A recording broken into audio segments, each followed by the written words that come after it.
시민정치학교 프로그램을 기획하면서 두 가지 고민을 했습니다. 하나는 이제 우리 당원도 많이 계시기 때문에 지금 진보정의당의 여러 고민들을 이미 알고 계시다고 생각하는데, 전체적으로 그 진보정의당이 새롭게 거듭나기 위한, 혁신하기 위한 여러 고민과 토론들이 당내에 진행 중에 있습니다. 혁신과 비전위원회라는 그런 위원회를 당 지도부와 또 당직자들과 함께 구성해서 지난 2개월여 논의를 하고 있는데, 이런 논의들이 당원들하고 폭넓게 공유되고 또 그런 고민들이 소통되고 또 그 과정에서 당원들의 문제의식이 그런 위원회 논의에 영향을 미치고 그런 피드백 과정이 좀 원활하게 있었으면 좋겠다는 생각을 했습니다. 물론 지금 당내에서도 각 시도당 지역위원회별로 당내 이런 고민들을 모아서 토론을 진행하고 있지만, 그런 자리는 좀 많으면 많을수록 좋다는 생각이 들고, 또 다양한 형태로 그런 자리를 만들어 보기 좋지 않겠는가 라는 차원에서 이런 연속 강좌 형태의 시민정치학교를 마련하게 됐습니다. 이제 일정상으로는 6월달에 혁신 당대회를 열어서 그간에 토론했던 진보정의당의 향후의 진로와 방향, 혁신의 비전에 대해서 국민들 앞에 공표하고, 또 다시 한번 국민의 지지와 신뢰를 얻기 위해서 그야말로 상당히 신경 뛰는 그런 일만이 남았는데요. 저는 그 6월 혁신 당대회가 열리기까지 우리 당의 혁신을 위한, 그리고 앞으로 진보정의당의 그 방향과 비전을 위한 토론은 누구에게나 열려있다고 생각합니다. 비단 이 자리에서뿐만 아니라 또 당내 논의 과정에서도 그때 참여하고 계신 당원들, 또 당원이 아니신 분들도 우리 한국 사회에 제대로 된 진보정당이 하나 있었으면 하는 바람들을 갖고 계시다고 있고, 어떤 제안이든 열려있기 때문에 거침없이 풀어내주시고 제안해 주셨으면 좋겠다, 이런 부탁의 말씀을 오히려 드리고 싶습니다. 한 가지 고민은, 사실은 그 진보 정당뿐만이 아니라 한 사회에서 정당은 그 사회의 대단히 중요한 교육기관이 되어야 된다고 저는 생각을 합니다. 실제로 우리가 알고 있는 발전된 서구의 그런 정당들은 대부분 그 사회에서 굉장히 중요한 교육기관의 역할을 하고 있습니다. 그런데 한국 사회에서는 진보 정당뿐만 아니라 기성 정당들까지 모두 포함해서 그런 교육기관으로서, 시민교육기관으로서의 역할을 제대로 해오지 못했다고 생각합니다. 그런 점에 대한 그 반성과 또 이후의 계획이 이번 진보정의당 혁신과 새로운 비전을 수립하는 과정에 저는 포함이 반드시 되어야 된다는 생각이 들고, 그런 문제의식의 실천적인 그런 구현으로서 진보정의 연구소와 함께 이번 시민정치학교를 준비하게 됐습니다.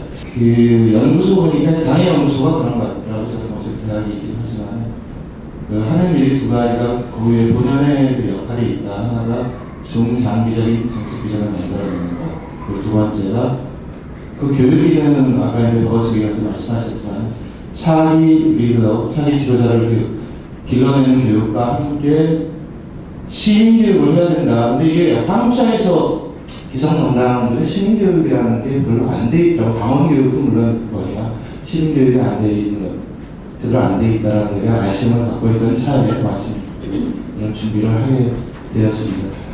저희 연구소 그리고 박원순 위원장도 마찬가지거든요. 함께 만들어가는 학교로 최선희 1회 시민정치학교가 저희만이 만들어가는 것이 아니라 더불어 함께 만들어가는 그런 학교로 꾸미도록 하겠습니다. 같이 협조하고 좋은 시간 가졌으면 좋겠습니다. 예, 고맙습니다.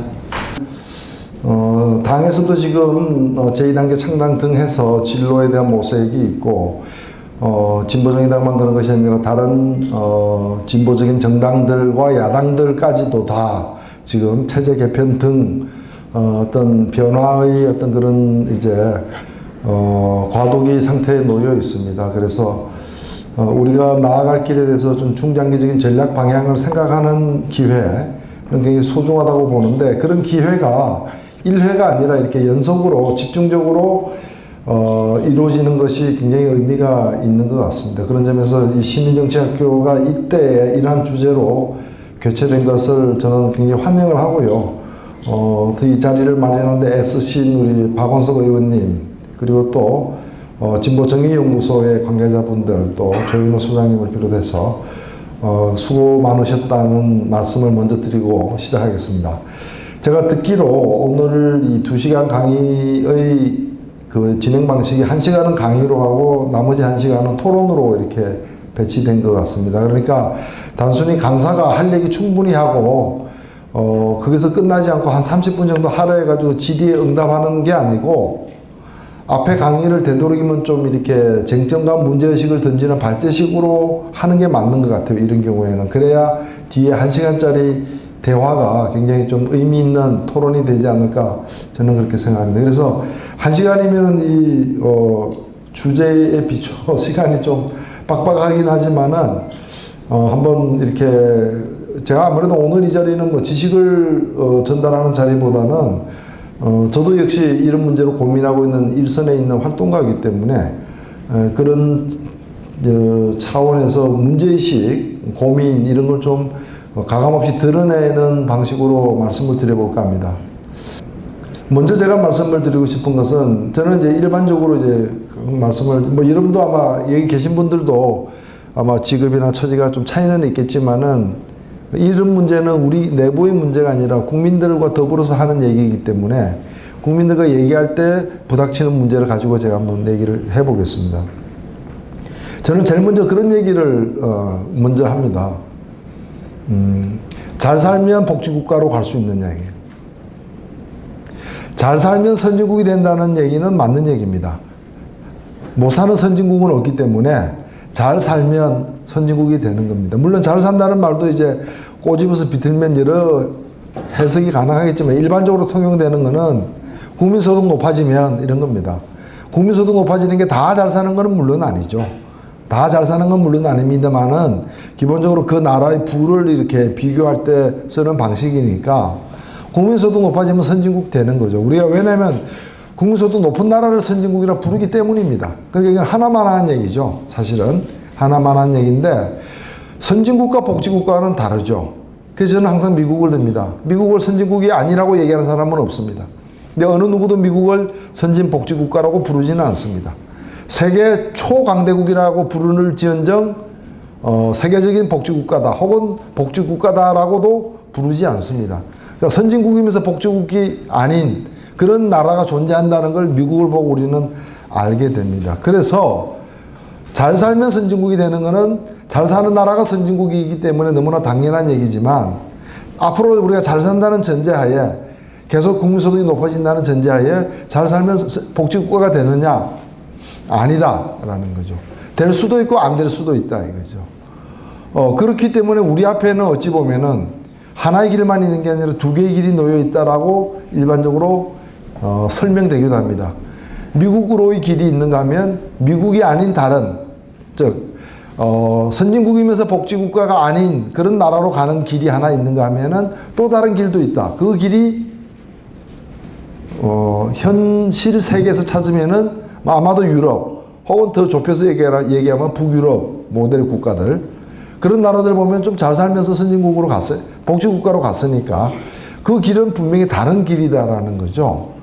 그래서 흔히들 얘기할 때 길이 하나가 아니라는 걸 먼저 이렇게 동의를 받고 그 다음에 길은 두 개 있다라고 얘기하고 그 두 개의 길의 분기점에 우리가 놓여 있다라고 얘기를 합니다. 근데 저는 여기서 하나를 더 얹어서 말씀을 드리고 싶은 거예요. 그건 뭐냐? 솔직히 우리는 그 분기점에 있긴 있지만 둘 중에 하나를 선택하는 점도 그 점에서 맞긴 하지만 가만히 있으면 어떻게 되느냐? 선택 안 하고 가만히 있으면 그러면 두 개의 길 어느 길로도 안 가고 있느냐? 그건 아니다.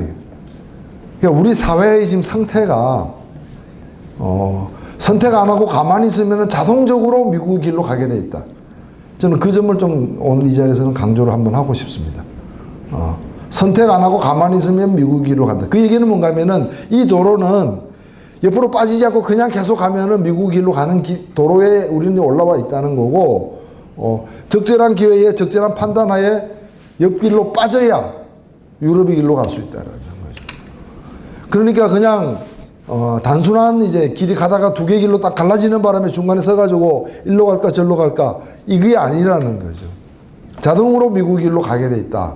그래서 틀어야 된다. 이 말씀은 뭔가 하면은 작년에 대통령 선거에서 누구나 다 경제민주화 얘기하고 복지국가라는 용어를 쓰기도 하고 안 쓰기도 했지만 거의 막 복지국가가 눈앞에 아른거리는 지척에 온 것처럼 이렇게 글로 가는 듯한 포즈를 취하긴 했는데 새누리당부터 시작해서 민주당 등이 그런데 저는 민주당까지도 확실하게 유럽의 길로 가려고 하는지에 대해서 의문을 갖고 있습니다. 다만 매우 궁금하지 않기 때문에 안 물어보고 있다는 거죠. 매우 궁금하면 물어볼 텐데 그렇게 궁금하지 않기 때문에 안 물어보고 있을 따름이지 그러니까 뭔가 우리가 지금 다들 경제민주화 얘기했다 그래서 복지를 그렇게 강조했다 그래서 복지국가로 가기로 이미 국민적 합의가 되어 있고 정치권의 암묵적인 동의가 되어 있고 가긴 가는데 속도 뭐 이런 뭐 방향 이것만 선택으로 남아있느냐 그렇지 않다라고 저는 이제 보고 있다는 말씀을 드리는 겁니다. 결국에 자동적으로 열심히 해서 선진국이 되는 경우에조차도 자동적으로 복지국가가 되지 않는다고 하는데 그 복지국가는 선택이라는 얘기인데 그 선택은 누가 하느냐 혹은 언제 하느냐 이 문제입니다. 그래서 이거는 실증적인 비교가 불가피하다고 보는 대목이 저는 한때 그 대학 등록금 문제를 이렇게 고민하다가 그런 이제 원초적인 질문에 부닥쳤습니다. 이 대학 등록금은 이제 그런 얘기 하면은 어떤 분이 이제 그런 제가 대중 강연을 하면은 질의를 하면서 당신이 얘기하는 거 다 이해된다 그런데 솔직히 우리가 좀 못 살아서 그렇지 잘 살면은 그거 다 해결되는 문제 아니냐. 그러면 잘 사는 방안에 대해서 당신이 책임 있게 제시를 해야지 잘 사는 방안은 제시하지 않고 왜 나눠 먹는 분배하는 얘기만 자꾸 해야 되느냐. 아무리 당신이 얘기하는 분배 방식이 옳다 하더라도 뭐 나눌 파이가 있어야 되는 거 아니냐. 우리가 가장 많이 듣는 어떤 질문입니다. 그래서 제가 물론 답변은 했습니다만은 제 답변이 제가 듣기에도 그렇게 쌈바가지 하나 가지고 고민을 한 번 더 이제 강연 끝난 후에 스스로 고민을 해본 적이 있었습니다. 그러면서 이제 좀 설득력 있게 얘기를 해야 되니까 주의 주장만 그리고 가치 지향, 신념 이런 것만 가지고 얘기하는 거는 필요해도 한계가 있기 때문에 실증적인 빼도 박도 못하는 증거를 찾기 시작했습니다. 그러면서 부닥친 게 뭔가 하면 이런 겁니다. 흔히들 갖고 있는 관념이 뭐냐. 복지 문제 전반에 걸친 관념입니다. 그래 다 맞지 오라 알아. 그런데 우리 지금 경제 형편에 그게 되겠어? 이 얘기는 경제 형편이 나아지면 된다는 얘기고 되는 걸 반대하지 않으니까 되기 위해서도 경제 형편 낮게 하는데 더 책임 있는 방안을 제시하거나 더 노력해라 라는 거고 경제 형편 낮게 하는데 뭔가를 하겠다고 얘기하는 사람들 즉 이명박 이런 사람들 뭐 혹은 과거에 박정희 이런 사람들은 분배에 대한 약속 안 해도 저 사람이 경제를 좀 낮게 만들 수 있다라는 어떤 그런 신뢰는 저 사람이 경제를 낮게 만들면은 복지도 가능해진다라는 기대까지 충족을 시킨다는 거예요.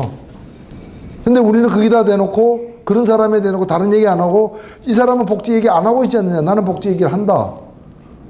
이게 더 낫지 않느냐라는 얘기는 우리한테는 몰라도 당사자들이 그렇게 설득력이 세지 않고 유인 효과가 적은 게 아니냐라는 거죠. 그래서 저는 대학 등록금 가지고 이렇게 발단이 시작됐는데 그래서 조사를 한번 해봤습니다. 해봤는데 제일 먼저 부닥치는 게 뭐예요? 아 미국 잘 살지. 세계에서 등록금 제일 비싼 나라 1. 미국 2. 일본. 처음에 일본이었습니다. 한 4년 전만 해도 일본이었어요. 그 다음에 우리. 지금은 일본하고 우리는 드디어 바뀌었습니다. 바뀌어서 이제 우리 일본 이렇게 되어 있는데 그러면 우리가 앞으로 많은 사람들이 빨리 우리가 미국이 되고 싶은데 미국 비슷한 수준으로 가고 싶은데 그럼 우리는 대학 등록금이 세계에서 제일 비싼 나라가 되느냐. 그건 바람직하지 않단 말이죠. 그럼 지금 뭐냐. 그런데 이제까지 알게 모르게 잘 살면은 좋아질 거로 생각했는데 등록금 문제를 보니까 어떤 잘 사는 나라는 제일 세계에서 등록금이 비싸고 일본도 뭐 잘 살기로는 둘째가라면 서러워할 나라. 유럽에 있는 대개 평균 국가들이 뭐 일본 수준 아닙니까? 그런데 일본은 세계에서 두 번째, 세 번째로 비싼 나라인데 그러면 독일이나 프랑스는 또 굉장히 이거는 등록금이 뭐 그 안 내다시피 하는 싼 나라다 이거죠. 그래서 저는 오히려 이걸 가지고 설명을 했습니다. 다들 우리가 미국, 일본, 프랑스처럼 잘 살길 바라는데 잘 사는 나라에 등록금이 몹시 비싼 나라와 몹시 싼 나라 두 종류가 있다. 길이 하나가 아니라 두 개의 길이다 이게. 어느 길로 가는 게 바람직하냐 이거. 그러면 왜 잘 사는 게 결국에는 국민 소득 수준과 그 사회가 갖고 있는 그 부의 크기, 즉 GDP가 그걸 결정해 주지 못한다면 무엇이 그걸 결정했느냐. 그래서 제가 조사를 해낸 게 노동조합 조직률을 보자. 전 세계 등록금의 수준을 보면은 매우 비싼 나라, 그 다음에 아주 싼 나라, 10에서 30만 원 받는 나라들, 그 다음에 안 받는 나라로 세 그룹으로 나눠지고 있는데 이 세 그룹의 나라들의 노동조합 조직률을 보자. 노동조합 조직률을 보면은 등록금이 아주 비싼 나라들을 보면은 거의 다 한 자리 내지 10%대 노동조합 조직률을 못 벗어나고 있대. 못 벗어나고 있대. 노동조합 조직률이 그 등록금이 아주 싼 나라들 보면은 노동조합 조직률이 그래도 30, 35 수준이 돼. 등록금 안 받는 나라들 보면은 노동조합 조직률이 낮아야 40이 돼. 높은 나라는 뭐 90에 가까이 가는 정도. 스웨덴 같은 경우. 예. 노동조합 조직률 확연히 차이가 난다. 이건 뭘 얘기하느냐? 결국에는 복지라는 것은 그 나라의 경제 수준이 결정하는 측면이 없는 건 아니나 더 중요한 것은 복지 수요, 복지를 실현시키려는, 복지를 요구하는 힘, 복지를 요구하는 힘의 크기, 노동조합 조직률이 그걸 말해주고 있다. 제가 이걸 생각한 건 뭔가 하면 개인적 경험으로 1996년도에 독일이라는 나라를 제가 처음 갔을 때 우연하게 그때 96년 독일이 뭐였는가 하면은 헬무트 콜이라는, 우리가 잘 이번에 죽은 대처와 콜, 독일의 콜 수상, 그 다음에 미국의 레이건 해서 신자유주의 3인방. 이 양반이 신자유주의 도입하다 막판에 도입한 게 뭔가 하면 교육 신자유주의였어요. 그래서 독일의 그 자랑스럽다고 스스로 얘기하고 있는 독일 대학 무상교육 제도를 갖다가 폐지하는 선언을 했는데 그게 96년입니다. 선언을 했는데 제가 가서 왜 그걸 알게 됐는가 하면은 하여튼 독일에 있는 동안 TV 켰다 그러면은 계속 첫 뉴스는 그거예요. 무슨 뉴스냐? 전국에 있는 독일 노동자들이 당시 수도였던, 그때 96년은 아직 베를린으로 수도로 옮기기 전입니다. 통일은 되었지만 옛날 그 행정수도 본이 수도였는데 글로 기차를 대절해서 막 역마다 서면은 막 올라타고 버스 대절해서 전국에서 오고 막 이래서 모여드는 걸 갖다가 계속 중계방송 하듯이 하는 거예요. 그래서 당일날 드디어 집회가 열렸는데 본이라는 데가 한 30만 명밖에 안 되는 도시입니다. 조그마한 행정수도인데 여기에 40만 명이 모인 거예요. 한 군데 모일 자리가 없어서 두 군데서 집회를 동시에 하는데 이걸 생중계하는 거예요. 생중계. 독일 3인당 당수든 그 당 간부들 전부 다 그 집회 가가지고 앉아있고 그거 생중계되는. 그래서 제가 도대체 뭐냐, 독일이 노동운동이 세다더니 역시 세구나. 노동자의 날 우리 노동절 그 뭐죠? 저기 12월 달에 하는 노동자 대회. 노동자 대회 때 우리가 뭐 그렇게까지는 안 모이잖아. 40만 명이 모이는. 물어보니까 2차 세계대전 이후에 처음으로 이렇게 모이는 거라는 거예요. 평소에 이렇게 모이는 게 아니라 2차 세계대전 이후에 처음으로 모인다. 근데 왜 모이냐? 독일어가 제가 안 되니까 뭐냐 이거 했더니 대학 등록금 때문이라는 거예요. 대학 등록금. 대학 등록금이 무상이었는데 콜이 그걸 전면 재검토하겠다고 선언했기 때문에 그걸 규탄하기 위해서 모였다는 거예요. 그래서 제가 학생들은, 제일 먼저 물어본 게 학생들은 안 움직인다 이거예요. 그러나 아니 이러는 건 학생들이 움직여야지 왜 노동자들이 움직이냐. 그랬을 때 제가 들은 답변이 있습니다. 그 답변이 뭔가 하면은 이 제도를 누가 만들었는데? 자기들이 만들었다 이거예요. 노동조합이 이 제도를 만들어냈다는 거예요. 실제로 노동조합의 오랜 요구였고 3인당이 집권하면서 관철해서 된 겁니다. 그 얘기를 하는 겁니다. 결국에 이 복지의 수준이라는 것은 누가 결정하느냐? 그 나라의 국민 소득 등 경제적 부의 크기가 결정하지 않는다는 거예요. 그러면 미국이 의료보험 제도가 우리보다 더 후진 걸 개혁이라는 이름에 들여올지는 않았을 거라 이거죠. 또 하나는 뭔가 하면은 제가 내친 김에 그걸 조사했어요. 지난 100년 동안 그 나라에서 진보정당으로 분류되는 당이 몇 년간 집권했는가.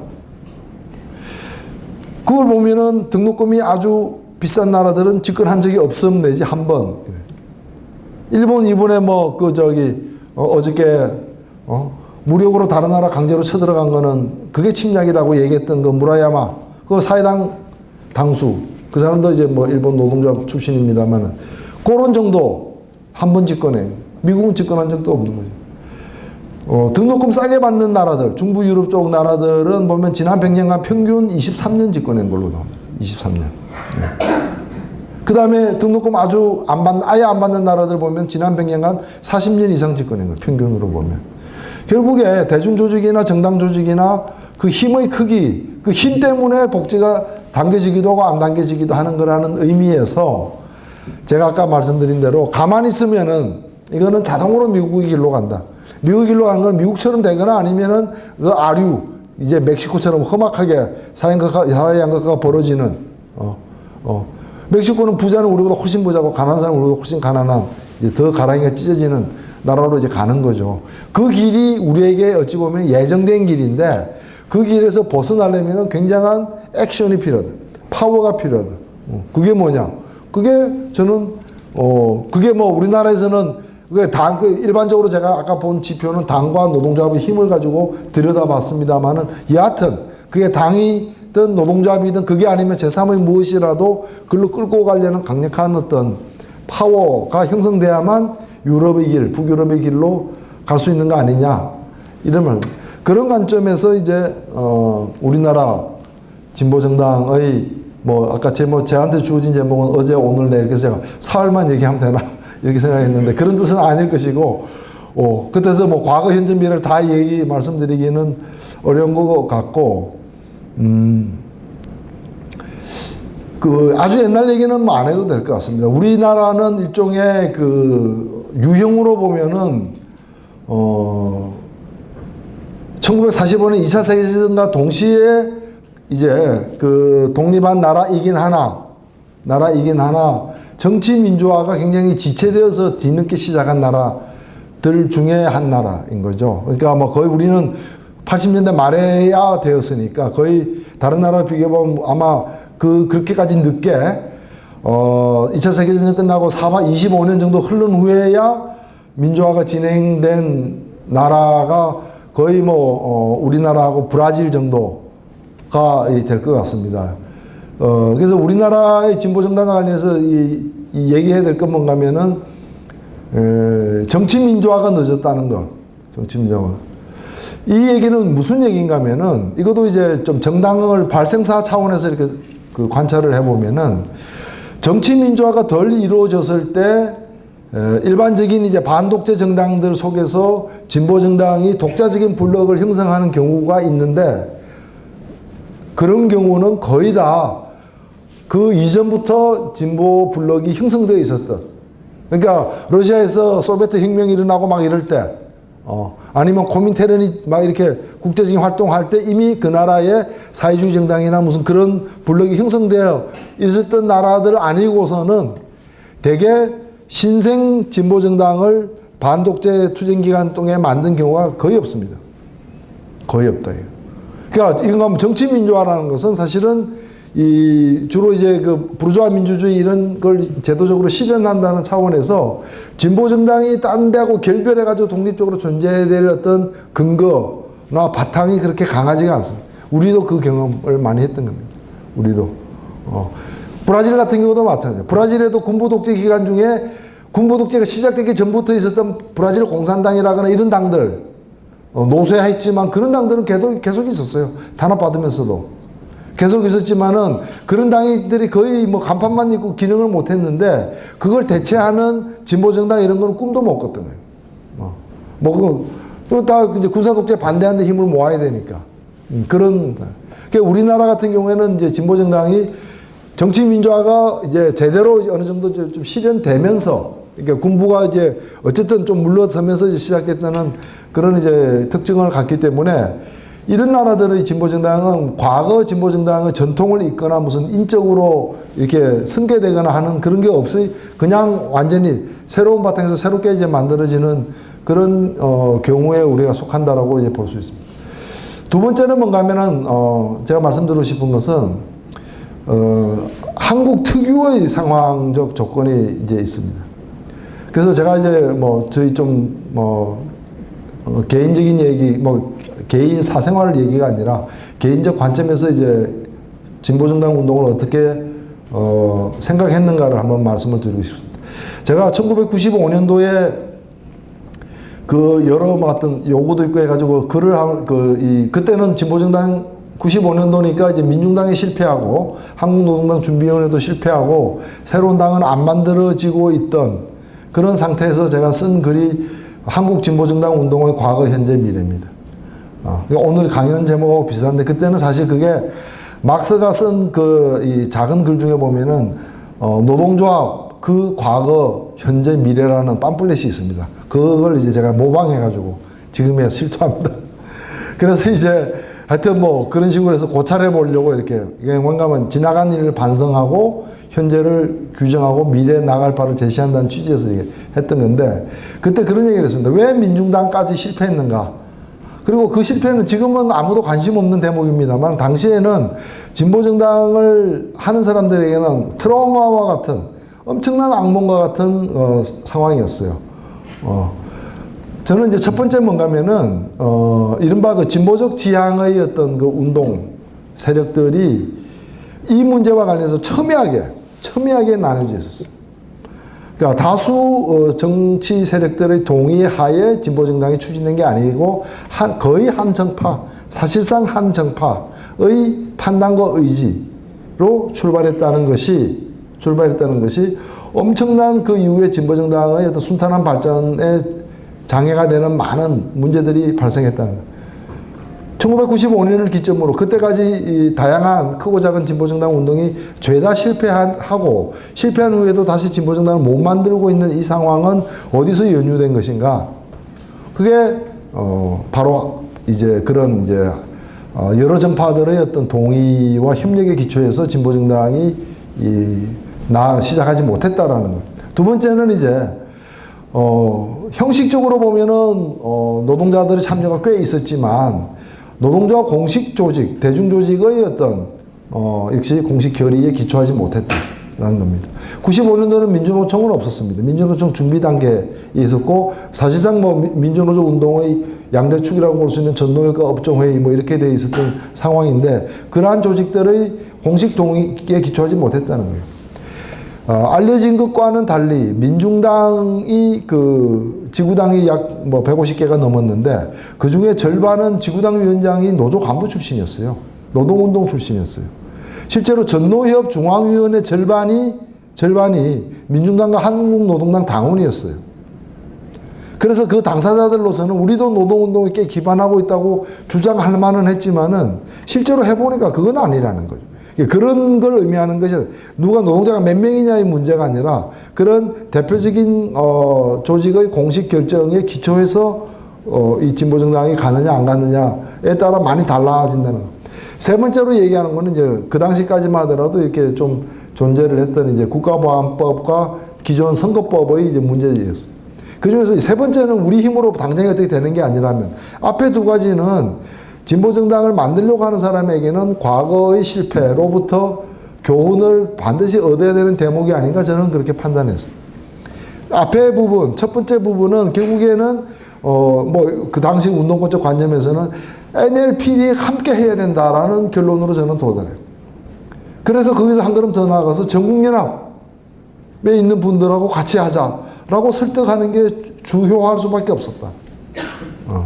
두 번째는 민주노총, 즉 그 전노협 업종의 그분들에게 직접 이 당에 참여하라고 이렇게 권고하고 그걸 합의 보는 그런 과정일 수밖에 없습니다.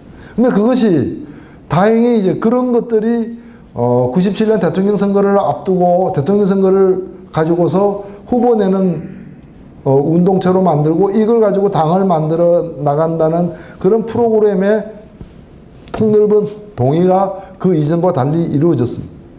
그래서 이제 그 만들어진 당이 뭐 2000년 1월 30일 날 만들어진 이제 민주노동당입니다.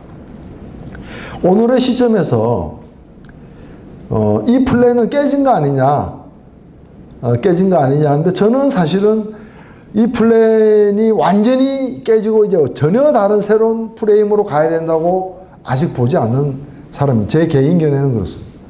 제 개인 견해. 어찌 보면 이 연장선상에 서 있습니다.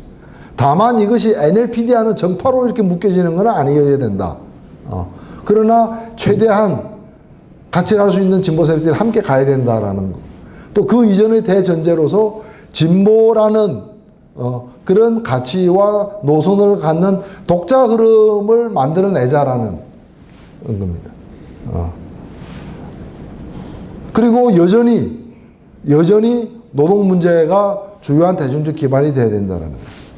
다만 여기에 대해서 굉장히 좀 기계적인 어떤 접근이나 인식은 이제 우리가 좀 더 현실화해야 되는 거 아니냐. 예를 들면 노동만 해도 그렇습니다. 사실 진보정당 운동의 세계의 역사를 보더라도 노동조합에 확고하게 기반해서 간 경우는 영국밖에 없습니다. 영국. 그리고 영국도 한 20년 그렇게 하다가 그거 깨졌어요. 깨졌대요. 그게 이제 영국 뭐 유명한 뭐 사건도 있습니다만은 그 노동조합을 기계적으로 대변하고 노동조합이 진보정당에서 블록 투표가 가능한 그런 결정권을 일정하게 할당받는, 보장받는 그런 식의 참여 시스템은 현존하지 않는다. 오래 간 바도 없다라는 거죠. 오히려 우리가 더 눈여겨봐야 될 것은 저는 지금 이제 경향적으로 보면은 여전히 유럽의 그런 진보 정당들은 대중 기반의 가장 큰 부분이 노동인 건 사실입니다. 여전히 노동입니다. 그러나 그 비중은 점점 작아지고 있고, 특히 노동조합 조직을 통한 어떤 이 뭐 권력에 대한 제휴라거나 이런 것들은 그것도 마지막에 영국이었던 거죠. 마지막에. 그게 어찌 보면은 이제 영국이 보면 다른 나라들보다도 오히려 그 전통을 이상하게 오랫동안 유지한 편이 되는데, 지금 우리가 얼마 전에 그 돌아가신 대처가 집권하기 전에 대처가 집권한 게 굉장히 이제 노동당 정권이 이제 무능하면서 그걸 뒤엎고 세게 집권을 이제 해서 그 다음에 노동조합과의 전쟁을 벌여가지고 초토화시킨 사람이 이제 대처로 우리는 알려져 있는데, 좀 덜 알려져 있는 사람이 대처가 집권하기 직전에 영국 노동당을 이끌었던 수상입니다. 그 사람이 켈런이라는 사람인데, 이 사람은 사실 그 중졸의 썸마공 출신이에요. 딱 룰라하고 출신명이 똑같은 사람입니다. 출신명이 똑같은 사람인데, 그 켈런도 꽤 훌륭한 사람이었어요. 영국 노동당이 배출한 이 노조 지도자 출신 정치인으로 굉장히 이제 유명했던 분인데, 이분이 수상일 때 영국 내각 있죠. 장관들 중에 노조 출신 NHS 그 영국 노조 출신이 70%였어요. 장관 중에 70%가 노조 출신이었습니다. 그 정도로 노동조합이 권력에도 집단적으로 조직적으로 사실 참여했지만, 이런 예는 영국이 마지막이었고 다른 나라에서는 그 예가 굉장히 드물고, 우리는 정반대의 예를 어디서 보고 있냐면은 브라질에서 보고 있습니다. 브라질은 독특하게도 뭐 모든 게 우리보다 10년 일찍 시작된 나라라고 보면 되는데, 87년 투쟁도 10년 일찍 시작되었고, 7.8월 노동자 투쟁도 10년 일찍 시작되었고, 하여튼 뭐 직선제 개헌도 10년 일찍 이루어졌고, 뭐 모든 게 거의 10년 터울로 앞서 시작되긴 했습니다. 그래서 이제 따지면 이제 그 식으로 따지면 우리는 2012년에 집권해야 되는 거죠. 그쪽에서 2002년에 집권했으니까 10년 터울이면. 근데 그거는 그렇게 안 되고 있긴 한데, 이 브라질은 뭐 몇 가지 이제 상당히 이제 돋보이는 특징을 갖고 있습니다. 갖고 있는데 뭔가면은, 이것도 이제 발생사 차원에서 보면은 유럽에서 노동자들이 단결할 때 경우의 수만 놓고 보면은 노동조합을 만들고 그 다음에 그 노동조합의 힘 가지고 정당으로 나아간 예는 적습니다, 오히려. 평균 한 10개 중에 10개 나라 중에 한 3개 나라 정도밖에 안 됩니다. 나머지 7개 나라들은 정신 들면서 먼저 만든 게 당입니다. 그런데 당만 가지고 안 되니까 당이 나서 가지고 노조 만드는 그 산별노조 만들자 이런 이제 캠페인 벌이고 이랬던 겁니다. 그렇기 때문에 그 노조가 만들어졌을 때 독일 금속노조 처음 만들어졌을 때는 노조원의 70%가 3인당 당원이었어요. 그게 뭔가 하면 이제 노조원으로 만들어낸 게 당에서 만들어냈기 때문에 처음부터 초기부터 당에 대해서 확 열려 이제 있었던 거죠. 그런데 우리나라는 정반대의 그 개념이 강했던 나라입니다만은, 브라질에서는 먼저 당을 만들었습니다. 그렇기 때문에 이 사람들이 당을 만들고 한숨 돌린 다음에 창당 3년 차에 룰라를 탈당시키잖아요. 룰라 등 지도부가 탈당해가지고 현장 가가지고 만든 게 지금 브라질 민주노총 CUT, 꾸트라고 부르는 그게 우리나라 요즘에는 안 옵니다만 얼마 전까지만 해도 노동자 대회 때 보면 시커먼 사람이 이렇게 와가지고 대회 그 사절로 와서 축사하고 연대서 했던 그게 이제 CUT, 꾸트. 그게 브라질 노동자 당이 만든 겁니다. 더 재미있는 건 뭔가 하면 그렇게 해서 만들어지고 굉장히 힘이 있습니다. 이 조직이. 이제 왜냐하면 그 이전에 브라질은 전부 다 이제 우리나라 한국노총시가 의용이었기 때문입니다. 근데 이 조직하고 당하고 어떤 관계가 있느냐? 예. 소와 닭입니다. 서로 쳐다보는 게.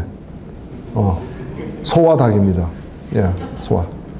실제로 초기에 브라질 노동자당은 어떤 수준이었는가 하면은 브라질 노동운동가들이 예를 들면 우리로 치면은 민주노총 서울본부 대협위원장이 서울시장 비서실장을 하면서 막 이렇게 그 상파울로 시장을 그 브라질 노동자당에서 먹었는데 그 사람 비서실장이면서 기획실장 하고 있는 사람이 그 노동운동가예요. 그러니까 이 사람 얘기 제가 만났는데 빨리 대충 해주고 빨리 자기 이제 원래 자기 고향 노동운동으로 돌아가야 되는데 결국에 돌아가더라고요. 그게 돌아갔는데 그러나 이 당이 뭔가 하면은 이 사람들이 당을 만들 때 다 그거예요. 노동조합하고 당은 완전히 다르다. 노동조합이 중요하고 필요하지만은 정치를 하는 파워와 거점이 있어야 된다 해서 당을 먼저 만들었. 그래서 그 룰라가 한 유명한 얘기 있잖아. 처음에 그 노동운동가들을 우리에게 더 필요한 거는 당이며 당의 움직이는 양식은 노동조합과 다르다는 걸 설득하는데 제일 애를 먹었다라는 거예요. 제일 애를 먹었다는 거예요. 그러나 그게 결국엔 동의가 됐기 때문에 당을 만들었고 그래서 이 룰라가 대통령이 되자마자 이 꾸트에서는 독립선언한 겁니다. 우리는 제대로하고 다르다.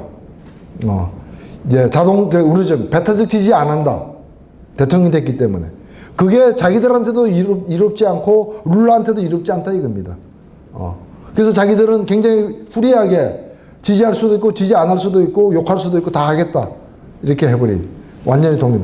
제가 이제 이 말씀 길게 드렸습니다만은 저는 뭔가 하면은 이런 거예요. 노동에 기반하지 말자가 아니라 여전히 노동에 기반해야 된다. 근데 우리에게 맞는 방식으로 더 창의적으로 더 제대로 기반했다는 말의 의미가 있도록 해야 된다라는 거죠. 그런 점에서 자동적으로 민주노총만 바라보거나 배타적 지지가 끝나면 모든 게 끝난 걸로 바라보는 관점은 좀 제가 볼 때는 다시 생각해 볼 필요가 있지 않느냐. 그런 점에서 어찌 보면 노동에 대해서도 이제 우리가 잘 생각해야 된다. 아니 서울시 자영업자 가구 평균 소득이 서울시 통계에 따르면 서울시 도시 근로자 가구 즉 노동자 가족이죠. 가구 평균 소득의 절반입니다 지금. 낮은 게 아니고 절반이에요. 그러면 일부 자영업자를 제외한 나머지 자영업자는 노동에서도 퇴출된 완전 옛날로 따지면은 프로레타리아 중에서도 제일 한심한 프로레타리아, 룸펜 프로레타리아 수준이라는 거예요 지금 경제적으로도. 그런데 그들의 운동을 소부르주아 운동식으로 옛날식으로 바라봐서 되겠느냐는 거예요. 오히려 노동운동의 개념을 이럴 때는 확장해가지고 더 힘든 노동시장에서도 퇴출된 그러나 기회만 생기면 노동시장으로 복귀하고 싶어하는 그런 예비 노동자들의 현재적 삶이 영세 자영업자다. 이런 관점에서 보고 쌓아놔야 되지 않느냐. 그 노동에 대한 개념을 확장을 해야 되고 그리고 솔직히 이제는 다수가 우리가 왜 대기업을 대변하지 않습니까? 대기업이 없어져야 된다는 얘기가 아니지 않습니까? 대변 안 해도 잘 사니까 그런 거잖아요. 노동에 대해서 저는 비슷한 태도와 관점이 있을 수 있다고 봅니다. 그러니까 더 무권리 상태에 놓여 있거나 오히려 일부 권리 가진 노동자들 때문에 더 힘들어지는 이 인과관계도 우리는 이제 인정할 때가 되었다라는 거죠. 그런 관점에서 노동 문제를 접근을 해야 된다는 뜻에서 저는 여전히 노동에 기반해야 된다는 정신에 놓여 있대 과거처럼 그런 배타적 지지, 뭐 민주노총과의 공식적 뭐만 되면 나머지는 자동적으로 쏠려 들어가는 식의 우리 스스로도 무책임했던 그런 관성과는 단절해야 되는 거 아니냐. 마찬가지로 저는 과거식으로 뭐 NLPD의 뭐 또는 몇 개 전통 있는 그런 현존하는 그 어떤 쟁점과으로 나눠지지 않은 그런 옛날 동창회와 같은 그런 정파들의 연합 혹은 뭐 나쁘게 얘기하면 담합 이런 것에 의존해서 당이 가야 된다고 전혀 생각지 않습니다만은 그것이 독야청청만을 의미하느냐 하면 그건 아니다라는 거예요.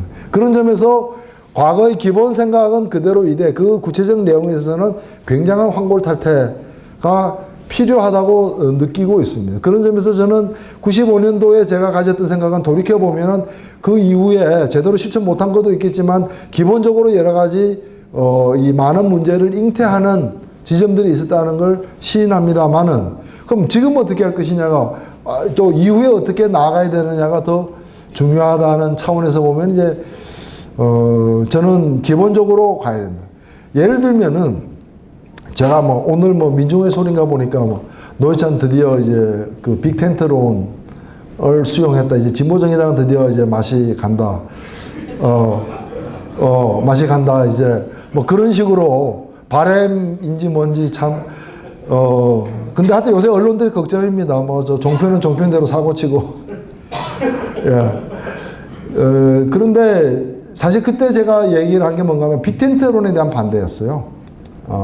다시는 이제 오늘의 상황이 보여주고 있는 것은 바로 2년 전 대선을 1년 앞두고 민주당 내에 개혁적인 분들이 당 내외에 있는 개혁적인 분들이 우리를 향해 적극적으로 제안했던 게 뭐였느냐. 빅텐트 아니었느냐.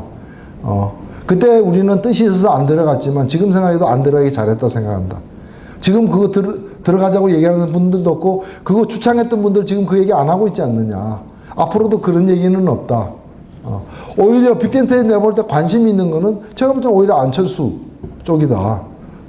그쪽은 결국에는 저는 우리의 정치의 중심축이 우리가 진보정의당 같은 당이 있음에도 불구하고 이거는 마이너니까 메이저 두 축이 있잖아요. 강자, 두 강자.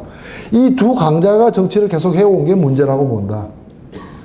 미국도 마찬가지입니다. 정치학에 보면은 미국 예외주의라는 개념이 있어요. 아메리칸 익셉셔널리즘. 제가 영어를 참 안 씁니다만 이럴 때는 한 번씩 씁니다. 미국 예외주의. 이거는 굉장히 오랜 전통에서 대외 정책으로부터 시작된 것인데 사실은 국내에 있어서도 마찬가지예요. 그러니까 어찌 보면은 리버럴 보수 정당과 리버럴 정당 두 정당이 정치의 양강 구도를 이루고 있는 거의 예외적인 현상. 이게 바로 미국의 의료보험 제도가 저렇게 낙후하게 된 배경이기도 합니다. 아까 제가 진보정당 힘이 약하다는 얘기이기도. 근데 이게 우리가 이거 비슷하게 계속 왔다는 거죠. 과거 군사독재 시절은 그랬다 치더라도 그 이후에는 양김, 정치권이 오히려 이걸 또 강화시켜 왔다는 거. 저는 이걸 깨야 된다는 거고, 저는 그런 의미에서 그것이 언제 실현될지 실현 가능성이 있는지를 떠나서 예를 들면 우리가 뭐 집권 얘기할 때 집권 가능성까지 다 면밀히 계산합니까? 예를 들면 진보정의당 같은 당이 집권한다면 그 상황은 어떤 상황이겠어요? 그 상황에서 정당 체제는 아마도 진보정의당을 중심으로 한 진보정당과 뭐 보수정당 그게 하나든 둘이든 그런 의미에서 저는 보수 진보 양쪽으로 가는 게 맞다. 근데 그게 금방 안 가니까 어떻게 할 거냐의 문제가 사실은 되는 거고 그 사이에 우리가 야당에 들어가서 한쪽 방을 차지할 거냐 저는 그거 아니라는 얘기를 계속 하고 있는 겁니다. 빅텐트도 아니고 빅텐트가 그런 거죠. 빅텐트도 그거 아니에요. 큰 텐트 안에 들어오면 작은 방은 준다. 잘하면 얘기 잘하면 화장실이 딸려 있을 수도 있다. 뭐 화장실도 따로 쓸 수 있다. 뭐 이런 식으로 계속 얘기를 해왔다. 부엌까지 있을 수도 있다. 뭐 나중에 뭐 수도꼭지까지 하나 더 있을 수도 있다. 이렇게 되는 건데 제가 이 말씀을 드리는 것은 그런 게 아니라 이제 어찌 보면 저는 민주당이 그렇게 쉽게 무너진다고 보지는 않지만 최악의 위기 상황이기 때문에 우리도 할 말을 하는 거죠. 거기 있는 사람 중에 한나라랑 비슷한 사람 한나라랑 가고 진보할 만한 사람들은 진보한테 와가지고 진보를 세게 세우자라는 얘기예요. 진보라는 독자적인 어떤 틀을 그걸 면허증 가진 옛날에 운동권에서 운동화했을 것 그 다음에 감옥은 한 번은 갔다 왔을 것. 이런 식으로 하면 안 되지 않게 우리가 그렇게 얘기하는 사람도 없잖아요.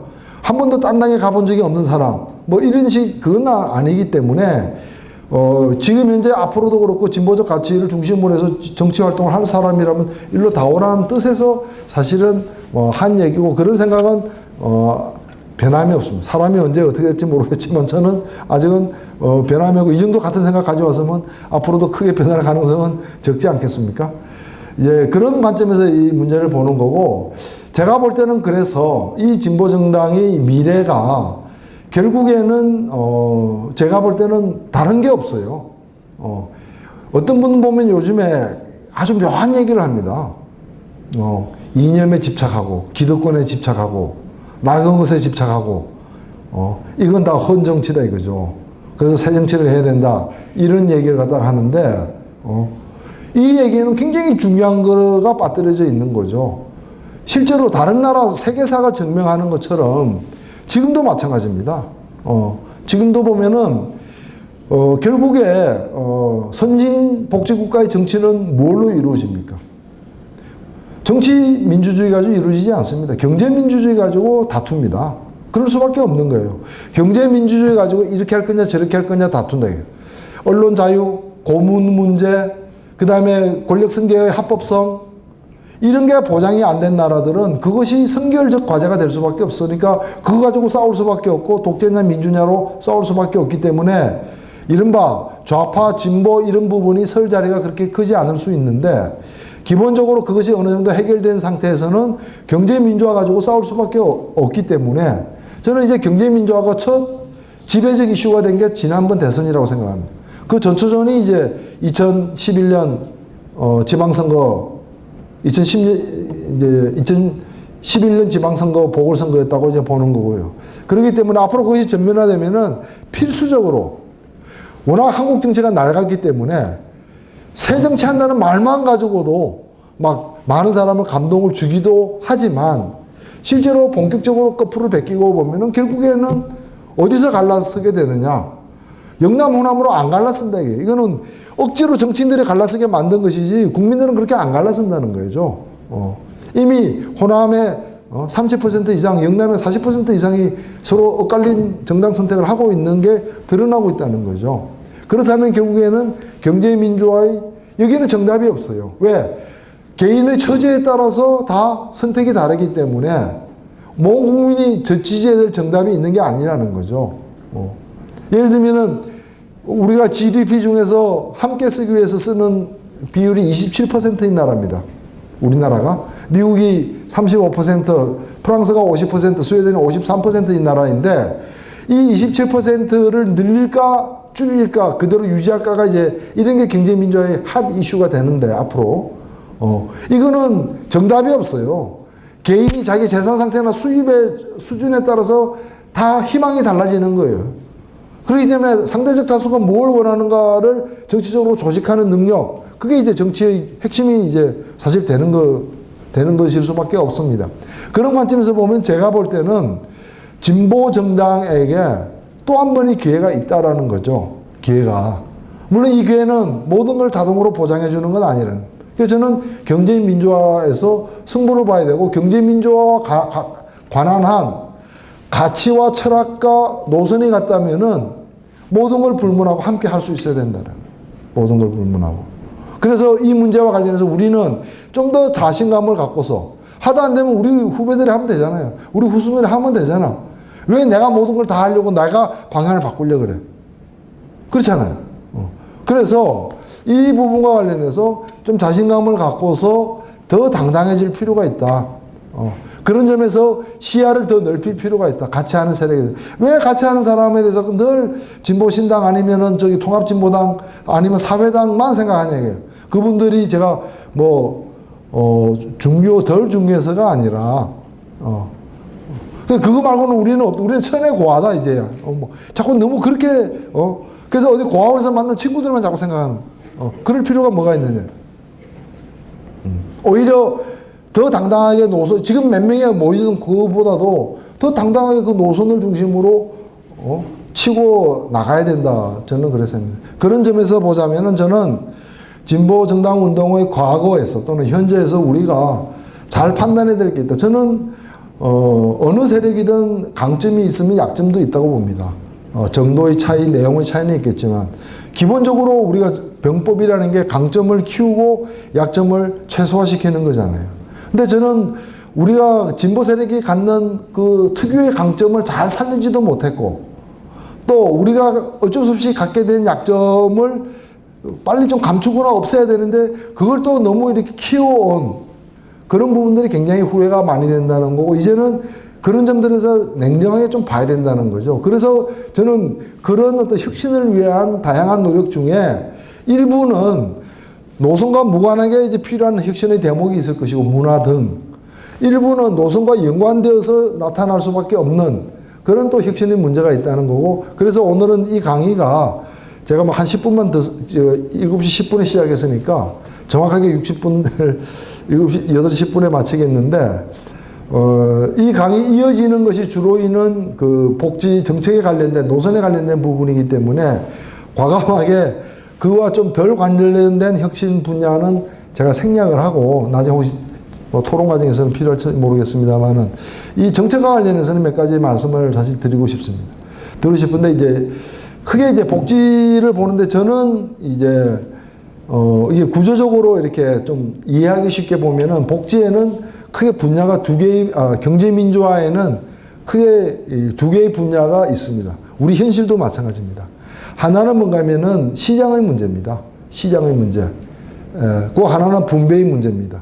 사실 시장이 흔히 우리가 뭐 이 자본주의 사회에서 개인들이야 생산하면 그 반대가 소비지만 사회 전체로 보면 이제 생산과 분배가 결국 가치 문제에서 어떻게 만들어내느냐 가치를 그 다음에 가치를 어떻게 나누느냐 결국 이 문제입니다. 정치가 이제 선진 정치 영역이 바로 이 영역이고 우리가 어찌 보면 정치하는 데서 가장 중요하게 몸담고 있는 영역이 이 영역입니다.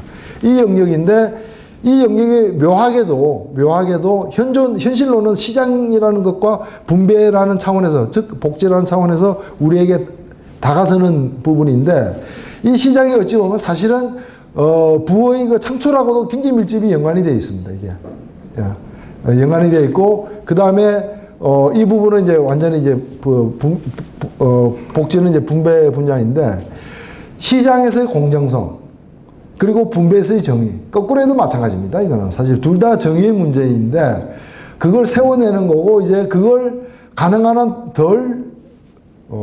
덜 세우려고 하는 시장에서 가능한 한 공정성이라는 것은 결국에는 규제입니다. 규제로 표현되는 거고 제도적 규제로 이제 표현되는 건데 그걸 덜 받아들이려고 하는 게 이제 자유주의, 신자유주의 요즘에는 이제 신자유주의인 거 그걸 최소화시키는 것 그게 신자유주의인 거고 복지 부분에서 그걸 최소화시키는 게 역시 신자유주의고 그러니까 복지를 최소화시키는 걸 갖다가 복지를 줄인다 그러면 이제 반발이 있으니까 작은 정부 즉 복지를 담당하는 사람들을 작게 만들어 버리면은 거기서 나누어지는 복지도 작아지니까 이제 작은 정부론이 이제 바로 재정 규모를 포함해서 작은 정부론이 이제 복지 축소의 그쪽 표현인 것이죠.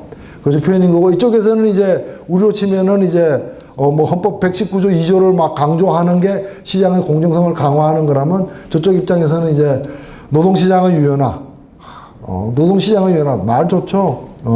시장이 유연한 게 좋으냐 경직된 게 좋으냐 얘기해봐라.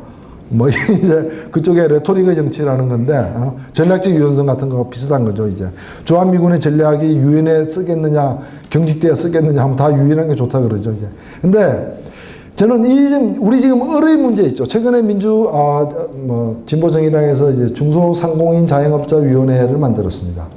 이게 거의 다 내용이 뭐냐면 시장 문제입니다. 시장 문제. 그래서 시장에서 크고 작은 자본과 부닥치는 문제. 그 다음에 시장에서 가장 큰 슈퍼 자본들의 어떤 독야청청 시스템에 대한 규제 문제. 이게 재벌개혁 문제죠. 그 다음에 조금 전에 말씀드린 게 이제 뭐 우리 대형 유통마트 동네 상권, 그 다음에 남양유업, 소위 요즘에 유행하는 의뢰 문제가 다 이제 시장 정의 문제입니다. 그리고 계속 빠져있는 문제, 솔직히. 제일 중요한데 계속 좀 뒤로 가고 있는 문제가 뭐냐면 노동시장의 문제입니다. 저는 이걸 전면에 내세우는 것. 이게 2016년, 2017년 진보정의당의 승부처가 여기에 있다고 보고 있습니다. 여기 있다. 이걸 전면에 내세우는 거. 드디어 때는 왔다. 그리고 이거는 정말 소수가 되더라도 솔직히 우리 뭐 지금은 소수 아닙니까? 1%도 견디고 있는데. 그러니까 우리는 막 이 캠핑으로 치면 영하 40도까지는 우리는 생존해 본 적이 있는 사람들이.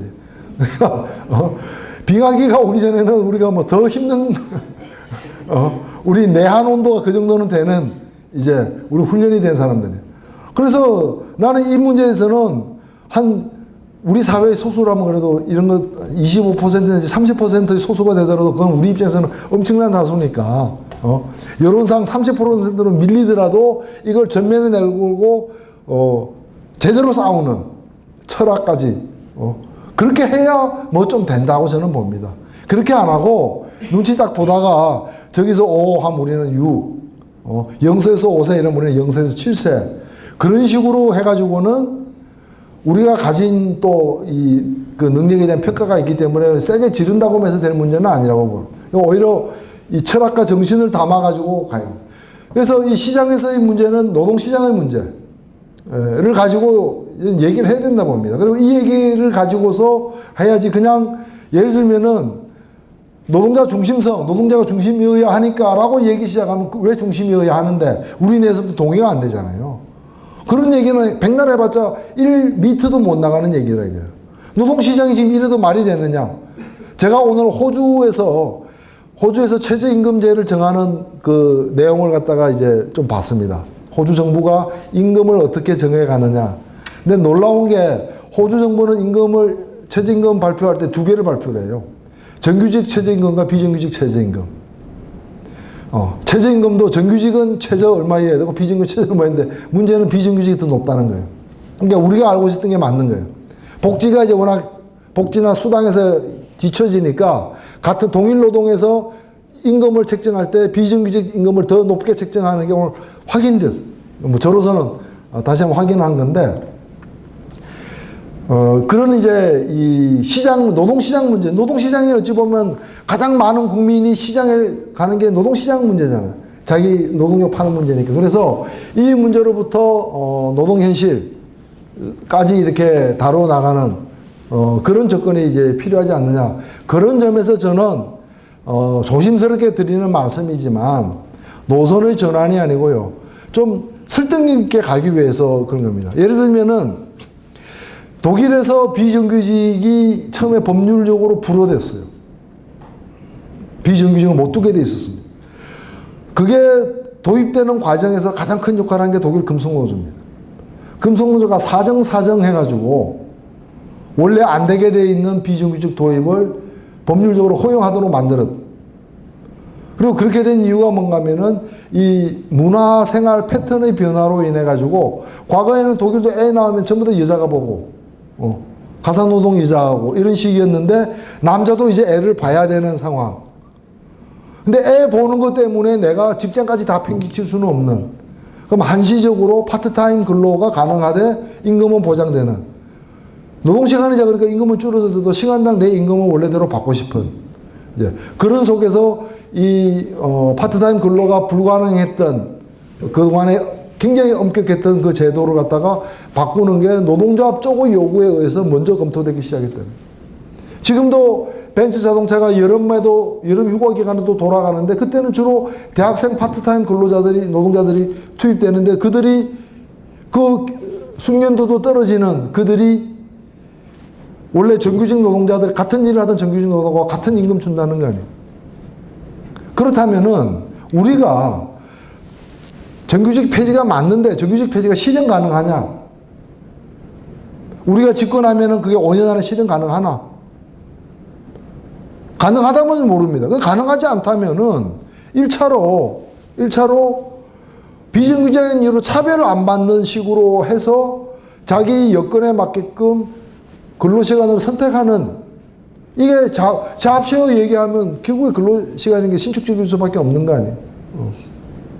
이제 이런 새로운 접근이 필요하고 이런 것들이 완강하게 노동시장 문제는 건드리지도 말아라고 얘기하는 사람들에게 자꾸 이렇게 무장을 해제시키는 그들로 하여금 이거 뭐 안 받아들이기도 그렇고 뭐 이렇게 좀 만들어 갈 수 있는 그래서 저는 이 문제와 관련해서 동일노동 동일임금이라는 헌법적 가치를 수호하는, 지금 그거 안 지켜지고 있잖아요. 솔직히 그거 안 지켜지고 있는 거 뻔히 알면서 그걸 내버려 둔 채 그것도 해결하고 비정규직도 다 없애고 실현 가능하냐 이거예요. 실현 가능하나. 그렇다면은 더 면밀히, 그리고 자꾸 어디다 양보해라 뭐 이런 얘기만 해가지고 문제를 복잡하게 만들기보다 이런 데 대한 좀 새로운 어떤, 이걸 제대로 우리가 정책으로 채택하려면 사전에 여러 가지 조사와 또 이 현실에 대한 점검이 필요할 것입니다만은 그런 걸 전제로 저는 이런 게 우리가 노동시장 정책에 있어서 어떤 혁신의 차원에서 더 현실성 있는 접근의 차원에서 검토될 필요가 있지 않느냐. 그리고 이제 복지와 관련해서는 기본적으로 저 복지는 양의 경쟁으로 하면 필패한다고 봅니다. 저는 양의 경쟁에서 우리는 이길 수가 없습니다. 우리가 더 많은 양을 약속해도 더 적은 양을 약속하는 더 힘 있는 쪽을 선호할 가능성이 더 높기 때문입니다. 그럼 우리는 양이 아니면 뭐냐예요.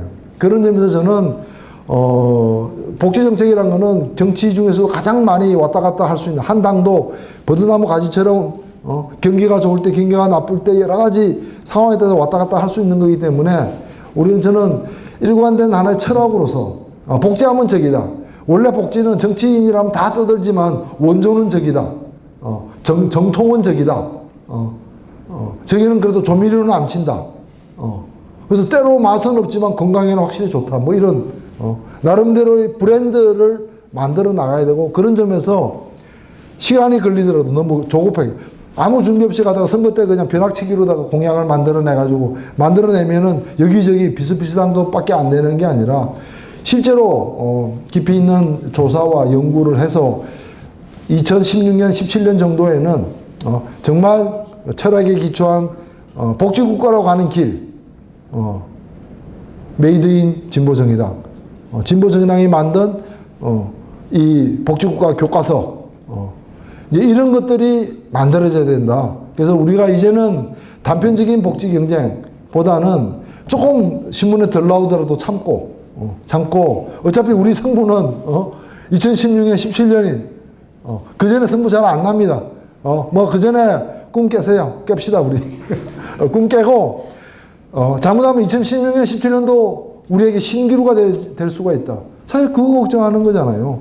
근데 나는 그거는 그래서는 안 된다고 보고 거기서는 정말 운명을 건 싸움을 한번 해야 되기 때문에 그를 위한 준비에 들어가자. 그래서 오늘부터 시작되는 이 시민정치학교도 이후에 그 7번에 걸친 또 맨 마지막에도 토론도 있습니다만은 그 복지 강좌에서 좀 단순한 어떤 백화점에서 아이 쇼핑 요란하게 했다가 아니라 우리 현실의 부닥친 문제에 여러분들이 좀 더 일선에서 고민하고 그 고민한 결과를 좀 저희 같은 사람들 또는 이 당에 계신 분들은 또 당에 이렇게 전달하는 그런 계기가 되기를 바라면서 거의 약속을 지켜서 기쁩니다만 여기서 제 말씀을 마치고 토론에 임하도록 하겠습니다. 고맙습니다.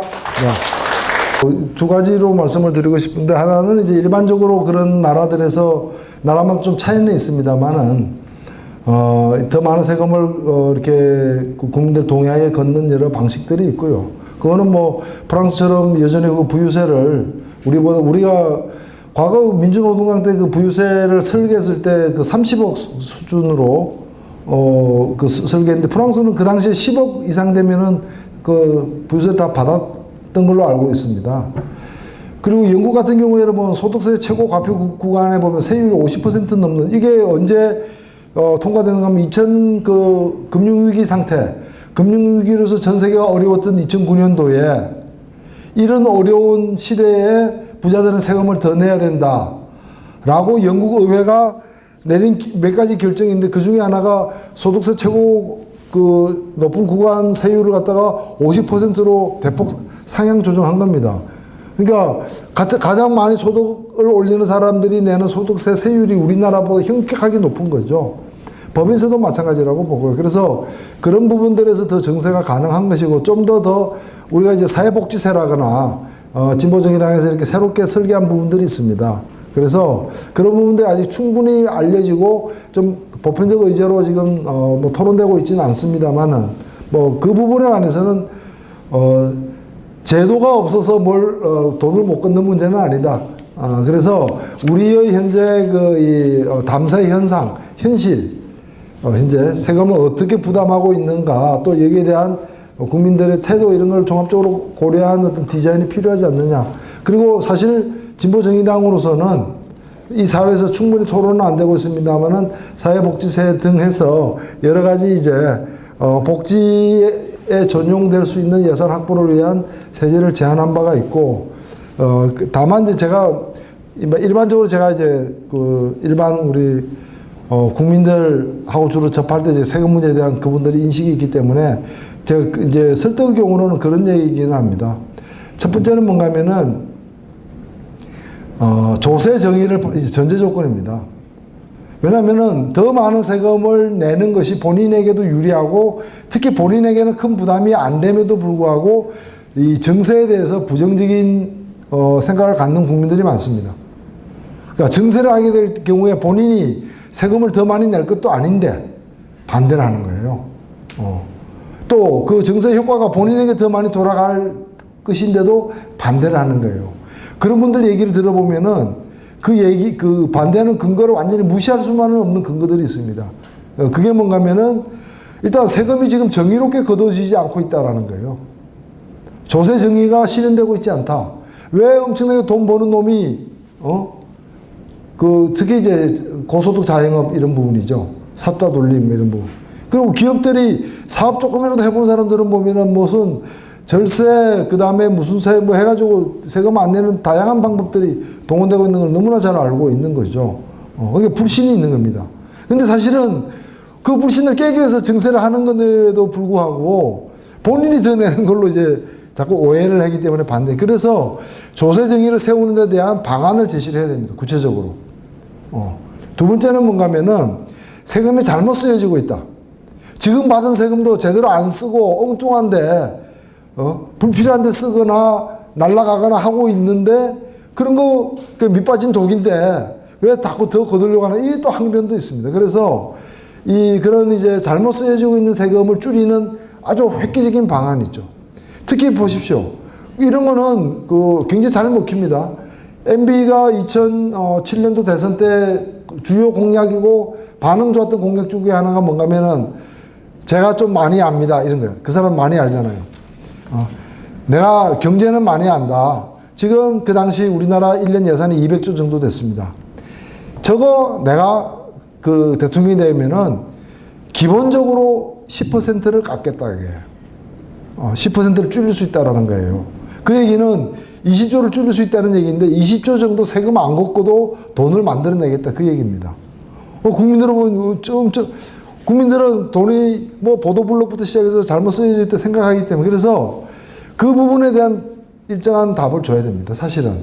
그렇게 하면서 동시에 마지막으로 증세 얘기를 같이 해야 된다. 이걸 앞에 얘기를 안 하고 증세만 얘기하는 거는 좀 우리 국민들 설득할 때는 굉장히 이제 경착륙할 가능성이 있기 때문에 이런 것들에 대해서 저는 보다 좀 풍부하게 정책적으로 준비돼야 된다 이렇게 생각을 합니다. 저는 정책 하나하나를 기준으로 할 수 있다고 보지 않습니다. 일단 않고요. 정책만 가지고 될 문제는 아니라고 생각되고, 왜냐면 정책이란 거는 정치인들이 선거 때 보면은 제일 좋은 정책들을 많이 제출하고 있는데 그런 표면적인 것을 가지고서 이렇게 하면 위험해지죠. 분별력도 없다고 생각되고, 뿐만이 아니라 기본적으로 수가 적더라도 예를 들면 저는 보수 진보로 나뉘는 이 정치 질서의 재편에 일단은 동의가 돼야 된다는 거죠. 그게 굉장히 중요하다고 봅니다. 그게 중요하다고 보고, 그게 당장이 안 되면 그게 만들어질 때까지 3당 체제일 텐데, 그 3당 중에 진보정당, 그 진보정당에서 그런 지향을 가지고서 계속 노력할 자세가 돼 있어야죠. 진보정당으로 출마할 수 있어야죠. 그러니까 예를 들면은 우리 정치가 보수 진보로 나누어지면 그때가 가겠다는 얘기는 솔직히 그것처럼 속편한 얘기가 어디 있습니까? 그게 아니라 그걸 만들어내는, 저는 그렇게 만들어져야 된다고, 그걸 만들어내는 지난한 과정을 밟을 의지가 몇 개 정책에 대한 태도보다 더 중요하다고 보는 겁니다. 네, 저는 거고요. 그 다음에 그런 분이 지금 얼마나 했을까? 별로 없죠. 별로 없지만은 저는 그럼에도 불구하고 얘기하면 몇 명 올까 그게 중요한 게 아니라 그게 옳은 얘기면 계속 그 얘기해야 된다는 거죠. 그렇게 해 나갈 필요가 있다. 특히 지금 정세 속에서는. 예를 들면은 민주당 자체가 그 낡은 체제가 드디어 이제 수명을 거의 사실상 다 해가지고 이러니 저러니 하고 있다. 뭐 저러면서도 오래 살 수 있습니다. 원래 보약 먹으면 오래 가잖아. 이게 마지막에 오래 더 갈 수 있는데 그래서 우리가 그걸 뭐 계산으로 언제 갈 거다 할 건 아니지만 저런 상황까지 왔는데 우리로서 이제 낡은 체제 무너뜨리고 새롭게 보수 진보 이렇게 모여서 가자 이런 얘기를 할 수 있어야죠. 안철수 새 정치 얘기하는데 내용 없다고 비판하면서 그러면 진보 정당의 정치는 뭡니까? 해온 사람들끼리 열심히 잘하는 겁니까? 그래서 거기에 대해서 저는 얘기를 해야 된다는 거죠. 그 역으로 얘기하면 그럼 진보적 가치를 중심으로 모이자 할 때 그 진보적 가치는 무엇입니까? 그래서 저는 여기에는 정책과 철학의 면도 있지만은 정치는 엄연한 현실이기 때문에 현실에서 어떠한 세력화를 스스로 책임지려고 하느냐, 그 실천에 대한 의지까지가 함께 얘기돼야 된다 이렇게 생각합니다. 뭐 결론적으로 말씀을 드린다면은 동일노동 동일임금이 사회적으로 보편적으로 적용이 되려면 사실 굉장히 쉬운 문제는 아닙니다. 근데 그렇게 되려면 연대의 임금제가 필수적이라고 저는 생각되고 연대의 임금제를 도입한다는 얘기는 연대를 위해서 노동계급 내의 강자가 노동계급 내 약자에게 일정하게 양보를 하는 걸 전제하고 있다. 그렇게 안 되면 연대가 안 되는 거죠. 키높이가 다른데 어떻게 연대가 됩니까? 한쪽이 구부리고 한쪽이 까치발 써야 연대가 되는 거죠. 그리고 저는 이 문제와 관련해서는 우리나라 노동운동이 이건 뭐 어느 일방의 책임은 아닙니다만은 일단은 제가 볼 때 조직노동이 이에 대해서 상당히 그 강한 거부 의사를 여전히 갖고 있다고 보여지고 이걸 또 설득하려고 하는 쪽에서도 좀 지속적으로 끈질기게 이렇게 설득 못한 문제도 사실은 있다고 보여집니다. 앞으로 그래서 더 시도가 돼야 되고 잘 준비돼야 된다고 보는데 저는 한때 제가 솔직히 말씀드리겠습니다. 저는 한때 현대자동차 노동자들이 이 고임금을 받는다고 이렇게 비난받을 때 그들의 편에 섰던 사람입니다. 그들 편에. 어느 날 갑자기 보수실 언론에서 막 터뜨리면서 치고 막 나왔을 때 그때는 정권은 민주정권이었어요. 어느 정부라고 제가 말씀 안 드리죠. 민주정부 하였는데 막 들어오는데 사실상 정부 쪽에서도 은근히 그런 시각을 사실 갖고 있었고 제가 이제 그때 어떤 자리에 갔었는데 그 자리는 이제 노동운동은 아니라 소위 말하는 민족운동 어르신들도 많은 그런 자리였는데 거기 수십 년 된 운동권 원로 이런 분들이 저를 붙잡고 그거 사실이냐 이거예요. 사실이냐. 그렇게 뭐 6천만 원씩 받고 연봉 뭐 이게 사실이냐. 그래서 제가 그 사실이다 하면서 좀 이렇게 그러나 뭐 그렇게 볼 문제가 아닙니다. 이렇게 했어요. 그리고 제가 바로 아는 사람들이 있으니까 전화를 해서 저도 얘기를 하려면 저도 정확하게 알아야 되니까 전화를 해서 야, 너 지금 얼마 받나? 기본급은 얼마고? 그 세상에 다 들었어요. 다 듣고 난데 제가 이제 이론 문장을 딱 하고 이제 다시 전쟁터로 갔습니다. 가가지고 그거 일요일 노동하고 1년에 3,100시간이 얘기하고 뭐 그다음에 17년 차인데 뭐 얘기하고 막 이제 그걸 갖다가 예를 들면 연봉 7천을 받는 사람들은 솔직히 1년에 빨간 날 뭐 2개, 3개밖에 못 쉬고 막 얘기를 했습니다. 항변을 했습니다. 근데 제가 지금은 그렇게 안 합니다. 저는 지금은 여전히 그분들이 부당하게 안 받을 걸 더 받고 있다거나 그렇게 생각 안 합니다. 그리고 사실은 제대로 얘기하면 더 받아야 됩니다. 그 고임금이라는 사람들도 제대로 받으려면 더 받아야 됩니다. 근데 문제는 그런 식으로 해가지고는 이 정당함을 설명이 안 된다는 거예요. 그래서 저는 아직 다 제대로 못 받고 있음에도 불구하고 그래서 사실은 더 받아야 되지만 그럼에도 불구하고 지금 거를 조금 양보해서라도 양보하는 선택 그 전략적 선택이 오히려 궁극적으로 자기를 위해서도 도움이 될 것이라고 저는 믿기 때문에 그런 좀 설득을 할 의향도 사실 있습니다. 그래서 이 부분과 관련해서는 사실은 그렇습니다. 세상에 공짜가 없습니다. 그 높은 복지라거나 또는 노동자들에게 굉장히 유리한 그 사회적 대타협을 이뤄낸 것들을 보면은요, 이쪽 가만히 있고 저쪽만 양보해가지고 아무것도 안 이루어집니다. 어차피 주고받는데 크게 봤을 때 전체적으로 봤을 때 이익이 커야 되는 것인데 그렇게 해야 된다면은 일단은 작은 전술 차원에서는 주는 것도 당연히 있어야죠. 뭐 그런 점에서 저는 감수할 건 감수해야 된다. 그래서 그렇게 안 내놓으려고 하다 보니까 내 거는 일단 지킨 거예요. 자식들은 걱정되잖아요. 그러니까 자꾸 자식을 갖다가 이렇게 계속 채용하게 만든다거나 이런 뭐 그 사소한 그러니까 적은 예에 불과하지만은 그런 식으로 자꾸 빠져나가게 되는 문제가 있는 게 아니냐 이렇게 봅니다. 일단은 뭐 이게 굉장히 예민한 문제고 제가 볼 때는 사회민주주의 문제는 조급히 결정을 내리지 말고 그렇다고 해서 논의를 폐기하지도 더더욱 말고 계속 공부도 하고 토론도 하고 연구를 더 할 필요가 있다. 왜냐면은 지금 너무 다른 이해들을 하고 다른 접근들을 하고 있기 때문에 이 상태에서 어느 쪽이 좀 많다 그래서 뭔가의 결정을 내리는 것 자체가 무슨 의미가 있겠느냐.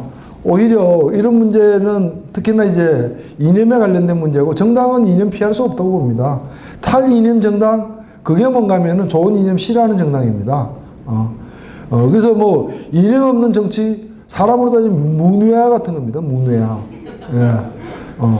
국어사전 찾아보세요. 정당 찾아보세요. 정책 이념이 같은 사람들이 모이는 건데 그러면 이념이 같은지 안 같은지를 안 따진다는 얘기는 뭘 따진다는 얘기예요. 이해 타산만 따진다는 얘기 아니겠어요? 이념이 빈 자리에는 항상 이해 타산이 들어서게 돼 있는데 그래서 저는 이념이 중요한데 중요한 만큼 이 문제를 조금 이렇게 우리 성질에는 좀 안 맞을지 몰라도 지금까지 우리가 이 문제를 고민했던 시간이 1년도 채 안 됩니다. 최근에 들어와서. 그러니까 좀 더 시간적 여유를 갖고서 해도 된다고 생각되고 다만 겸해서 제가 드리고 싶은 말씀은 이 사민주의를 옛날 이미 존재도 하지 않는 국가사회주의 관점에서 보는 것은 별 의미가 없다. 우리가 보았던 많은 교과서들은 국가사회주의 관점에서 레닌주의 관점에서 본 사민주의와 국가사회주의가 현실에서 싸웠던 시기 로자 룩셈부르크라는 사회주의자를 누가 죽였습니까? 사민주의 하는 쪽에서 죽인 거 아닙니까? 테러. 그때 백색 테러 3인당도 많이 했습니다. 그런 식으로 그건 현실에 존재하지 않는 관계이기 때문에 역사의 추억에 불과한 건데 그런 관점에서 볼 필요는 없다. 그럼 무슨 관점에서 보느냐? 근데 사실 이걸 이데올로기로 정형화하는 것도 매우 힘들다라는 거죠. 사민주의의 150년 역사 속에서 너무나 여러 번 바뀌기도 했고 초기 사민주의는 우리가 겁나서 선택하기도 힘든 사회주의예요. 초기 사민주의 이름으로 등장했던 내용은 지금 아마 아무도 선택하지 않을 거예요. 그 전위정당이지 이렇게 얘기할 내용들이 대부분입니다. 근데 이게 몇 차례 바뀌어서 어느 사민주의를 얘기하느냐의 문제도 사실 있는 거고 오늘날은 국가 모델로서 또는 정책의 총체적인 방향 차원, 노선 차원에서 바라볼 필요가 있다. 다만 기본 철학은 도도히 흐르고 있다. 그건 뭐냐? 자본주의 병폐를 갖다가 영속적으로 없앨 수 있는 방안이 뭔가. 다만 그것이 그 사회의 민주적인 합의에 의해서 진행돼야 된다는 두 가지 원칙만은 굳건하다는 거죠. 그래서 그런 관점에서 봐야 되는데 그래서 저는 나는 사회주의자인데 왜 사민주의 강요하냐라는 부분에 관해서도 저는 그렇게 생각합니다. 저도 사민주의자 아닐 수 있어요. 제가 무슨 주의자 하는 게 별로 의미가 없겠지만은 저는 사민주의가 되면 모두가 사민주의자가 돼야 되느냐? 그건 전혀 아니라고 생각들어요. 왜냐하면 정당이라는 것, 특히 현대적 정당이라는 것은 저는 기본적으로 사회주의도 무너진 마당에 솔직히 뭐가 정답인지 인류의 미래에 뭐가 가장 바람직하고 현실적인 이상인지는 아직 명확하게 뭐 얘기하기가 좀 그렇잖아요. 옛날처럼 교과서 도식처럼 1, 2, 3, 4 이렇게 얘기하기도 어렵지 않아요. 그렇기 때문에 그런 걸 열어두자는 점에서 다원적 민주주의, 브라질 노동자당이 채택하고 있는 것처럼 현실의 궁극적인 지향이 같다면 자본주의 병폐를 극복한다거나 이런 같다면은 그것이 구체적으로 뭐냐에 대한 상은 달라도 좋다 이거예요. 또 그까지 가는 오래 걸리는 그 길의 이행 방법과 경로는 아직 달라도 좋다. 다만 현실에서 그런 문제의식을 갖고서 함께할 일이 많으니까 그걸로 뭉쳐있자라는 겁니다. 그러니까 최소 강령으로 뭉쳐있되 최대 강령은 정하지 않는다. 열어둔다는. 다 달라도 상관없다. 이게. 어떤 사람은 최소 강령 자체가 최대 강령인 사람도 있고 어떤 사람은 최소 강령은 이 정도로 하는데 동의하는데 내 최대 강령은 공산주의야. 사회주의야. 무슨 주의야. 다 좋다 이거예요. 트로키주의도 좋고 다 좋다. 이건 다 열어둔다 이거예요. 최대 강령은 여러 두 대. 왜냐하면 그걸 지금 똑같게 하나로 만드는 것이 무의미하니까. 현실적으로. 여러 두 대 당장에 하는 거. 예를 들면 대통령 선거 주요 정책이 좀 차이가 나면 안 되잖아요. 그래서 이런 우리가 당장에 약속하는 이걸 최소 강령이라 한다면 일종의 최대 공약수는 같이 하되 최대 공배수는 열어두자는 얘기하고 이제 최소 공배수는 열어두자는 얘기하고 똑같은데 그런 점에서 사민주의를 최소 강령 차원에서 봐야 된다. 그리고 최소 강령 차원에서도 우리의 대통령 선거 정책을 보면은 명백히 이거는 사민주의 인정입니다. 이 딱지 붙일 수 있는 건 제가 볼 때만 반 정도. 나머지 반은 사민주의급에도 못 미치는. 그래서 다른 나라에 가면 다른 나라 사민주의하고 경쟁하는 우파 정당들도 그거보다는 더 센 좌파적 정책을 내놓고 있는 그런 항목들도 많습니다. 우리 정책이 다 사민주의적이지도 않아요. 사민주의로 분류될 수 있는 건 많이 봐야 절반이고 나머지는 그냥 이 자본주의를 좀 더 합리화하는 정도인데 왜 그러느냐? 우리가 맛이 가서 그러냐? 그게 아니라 우리 나라 전체의 수준이 더 세면은 뭐 소화가 안 되니까. 소고기가 좋으면 뭐예요? 먹고 소화를 시킬 수 있는 상태냐 아니냐가 중요하고 소화가 잘 안 되면 소고기를 갈아서라도 줘야 되고 조금 주다가 많이 줘야 되는 뭐 그런 문제인 것이지 우리가 무슨 맛이 사민주의도 안 되는 맛이 가가지고가 아니라는 의미에서 그래서 어차피 우리가 내놓는 것은 최소 강령일 수밖에 없고 우리는 최소 강령을 중심으로 합의하되 나머지는 다 열어두고 존중해주는 그래서 저는 대한민국의 사회주의자들 이름 없는 뒷골목에서 벌벌 떨 게 아니라 여기 와가지고 같이 해야 된다 보는 거예요. 왜냐하면 사회주의 당을 못 만들 거 아니에요. 못 만들고 있지 않아요. 그러면 그런 거는 나중에 일이니까 먼 꿈은 그대로 간직하되 그걸 우리가 통일하자는 것도 아니니까 하되 당장에는 그분들도 실천하는 거는 되게 우리 수준이잖아요. 실천하는 거는 보면 그러면 우리 수준으로 이게 다 오라. 뭐 그런 뜻에서 다원적 민주주의를 말씀을 드리는 겁니다. 그래서 저는 그런 이해를 놓고 본다면은 당의 이름을 뭘로 정하느냐는 굉장히 의미 있고 중요한 문제이긴 하나 지금처럼 이렇게 서로가 쓰는 용어나 개념 규정도 차이가 나는 이게 대화가 아직 잘 안 되고 있다면 좀 더 대화를 더 하고 서로 이렇게 공통분모를 많이 발견하고 확인해가는 일정한 과정이 필요하다. 이런 점에서 지속적으로 이 문제를 좀 당내에서 더 공개적으로 더 적극적으로 논의, 연구, 소통하는 과정을 거치는 게 지금 우리가 해야 될 결정이 아닐까. 그중에 선거파기가 하나를 정하는 것은 그렇게 억지로 정한다 해서 그게 피가 되고 살이 되지 않는다. 이런 판단을 갖고 있고요. 당명 문제는 좀 저는 다르게 생각합니다. 어차피 이런 논쟁을 하다 보니까 당명을 이것을 연장선에서 이해하는 경향이 많고 뭐 참 그건 어쩔 수 없습니다. 그러나 저는 그렇게 생각하지 않아요. 저는 이제 이 이념 문제를 이렇게 정리를 했기 때문에 당명은 좀 다른 차원에서 이런 문제에 구애받지 않고서 당명 이대로 가는 게 좋으냐 아니면 바꾸는 게 좋으냐. 저는 좋게 바꿀 거 아니면 안 바꾸는 게 차라리 낫다고 생각하는 사람이고 또 다른 뭐 이렇게 좀 덜 대중적인 걸로 바꿀 바에는 뭐 현재 당명이 일정한 약점이 있다고 하지만 그 약점은 크게 극복할 당명이 아니라면은 이 당명으로 가는 거고 또 바꾸려면은 나중에 바꾸는 건 별로 의미 없다. 지방선거 끝나면 아마 못 바꿀 것이다. 바꾸려면 지금 바꿔서 지방선거 때부터 대대적으로 써 나가야 된다. 이렇게 이게 바꿀 기회는 한 번밖에 없다. 지금 못 바꾸면 언제 바꿀 거냐? 그건 저도 모르겠다. 제가 답변 드릴 수 있는 건 영역은 아닌 것 같고 그래서 저는 그럴 경우에 국민들 눈높이를 제일 중심에 놓고 생각하는 게 바람직하다. 당명이니까 당연히 당원들의 선호도가 반영되는 게 맞습니다. 그렇게 주장하는 당원들 말씀이 100번 옳습니다. 그런데 제가 이런 뭐 직업적으로 이런 일을 하고 있는 사람 입장에서 말씀드리면은 결국에 당원들도 국민들의 평가에서 좌우되는 사람들입니다. 결국에 국민들이 어느 정도 소화해내느냐 이게 국민들은 외우기 어려우면 그건 좋은 당명이 아니다. 국민들이 쉽게 받아들이고 쉽게 그걸로 이미지화하는 당명이 제일 낫다. 이 정도 말씀드리면 대충 아시겠죠. 예.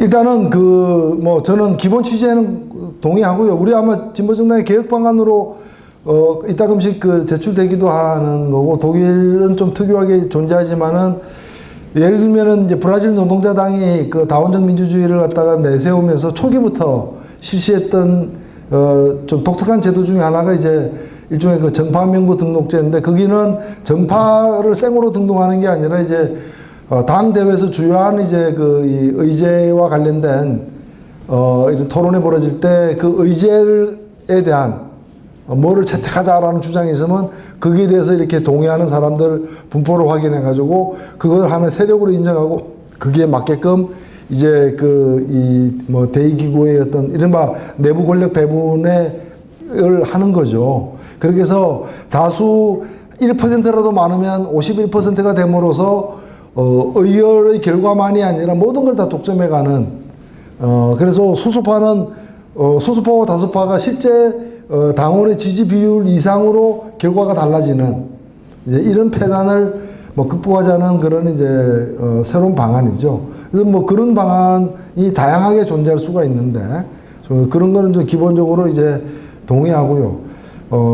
그게 이제 우리로 아마 지금 그 정파연합정당의 독일식 모델을 우리로 하려면 아마 비례대표를 우리는 이제 그게 안 되니까 저기는 이제 독일식 정당명부 비례대표제를 쓰는 나라라서 이제 그렇게 하는데, 우리로서는 이제 비례대표에 한해서 이제 그런 식으로 할 수가 있겠죠. 할 수가 있겠고, 이거는 비례대표 선거제도를 갖다가 뭐 이렇게 여러 지금 같은 방식이 아닌 다른 방식을 쓰게 되면 유사한 효과를 나타낼 수는 있습니다. 그러니까 정파 등록해서 하는 방법도 하나의 방법이겠는데, 그게 또 우리가 현실로서 소화할 수 있는 방안인지, 또 그런 어떤 다들 좀 인정하는 어떤 정파적 상황이 되고 있는지, 이에 대한 이제 판단이 좀 다를 수 있기 때문에 그 제도가 그 모양 그대로 도입되는 것은 가능하지 않을 수도 있지만, 그런 효과를 갖게 만드는 선거제도, 그런 이제 크고 작은 어떤 뭐 가장 많은 이 최대 분파만이 정파만이 아니라 좀 중소규모의 정파들도 그에 걸맞는 어떤 지분을 가질 수 있도록 하는 선거제도가 또 있거든요.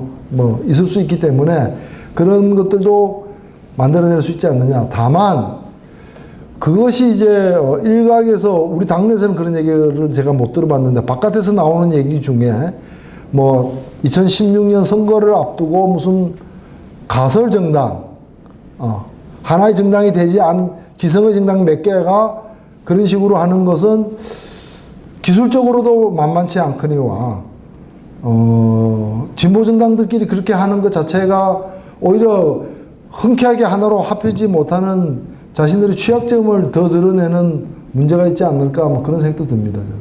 그래서 일단 뭐 제가 어떤 상황을 설정하고 그 분이 질문했는지는 모르겠지만, 하여튼 어느 1%라도 많은 쪽이 다 독점하지 않고 고루 이렇게 그런 권력 배분에 참여할 수 있는 방안은 적극 모색될 필요가 있다, 이렇게 생각을 합니다.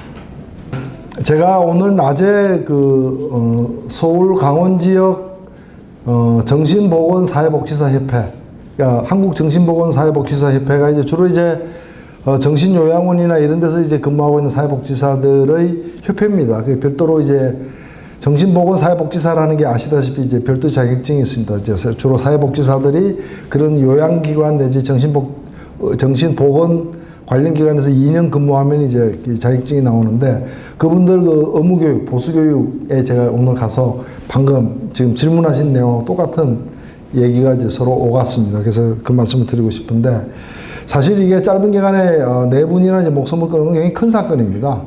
근데 지금 대응이 너무 미미해요.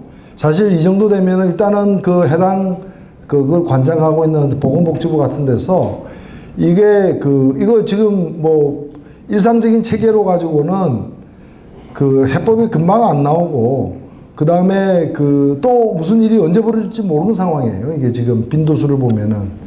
그리고 또 사람 인명과 관련된 문제이기 때문에 중앙 부처 차원에서 긴급 TFT를 만들어가지고 현장 조사하고, 요즘 가장 시급하게 손봐야 될 게 뭐냐를 빨리 잡아내가지고 응급조치부터 이제 들어가야 되는데, 그걸 안 하고 있는 거예요. 이래대로 그냥 갑니다.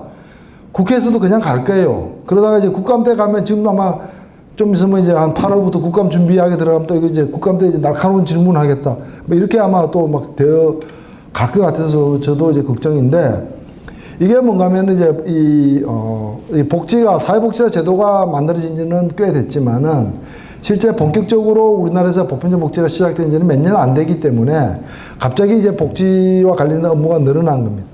늘어나기 때문에 일단 매뉴얼이 없는 겁니다. 다양한 요구와 이 상황에 대한 매뉴얼이 거의 존재하지 않아요.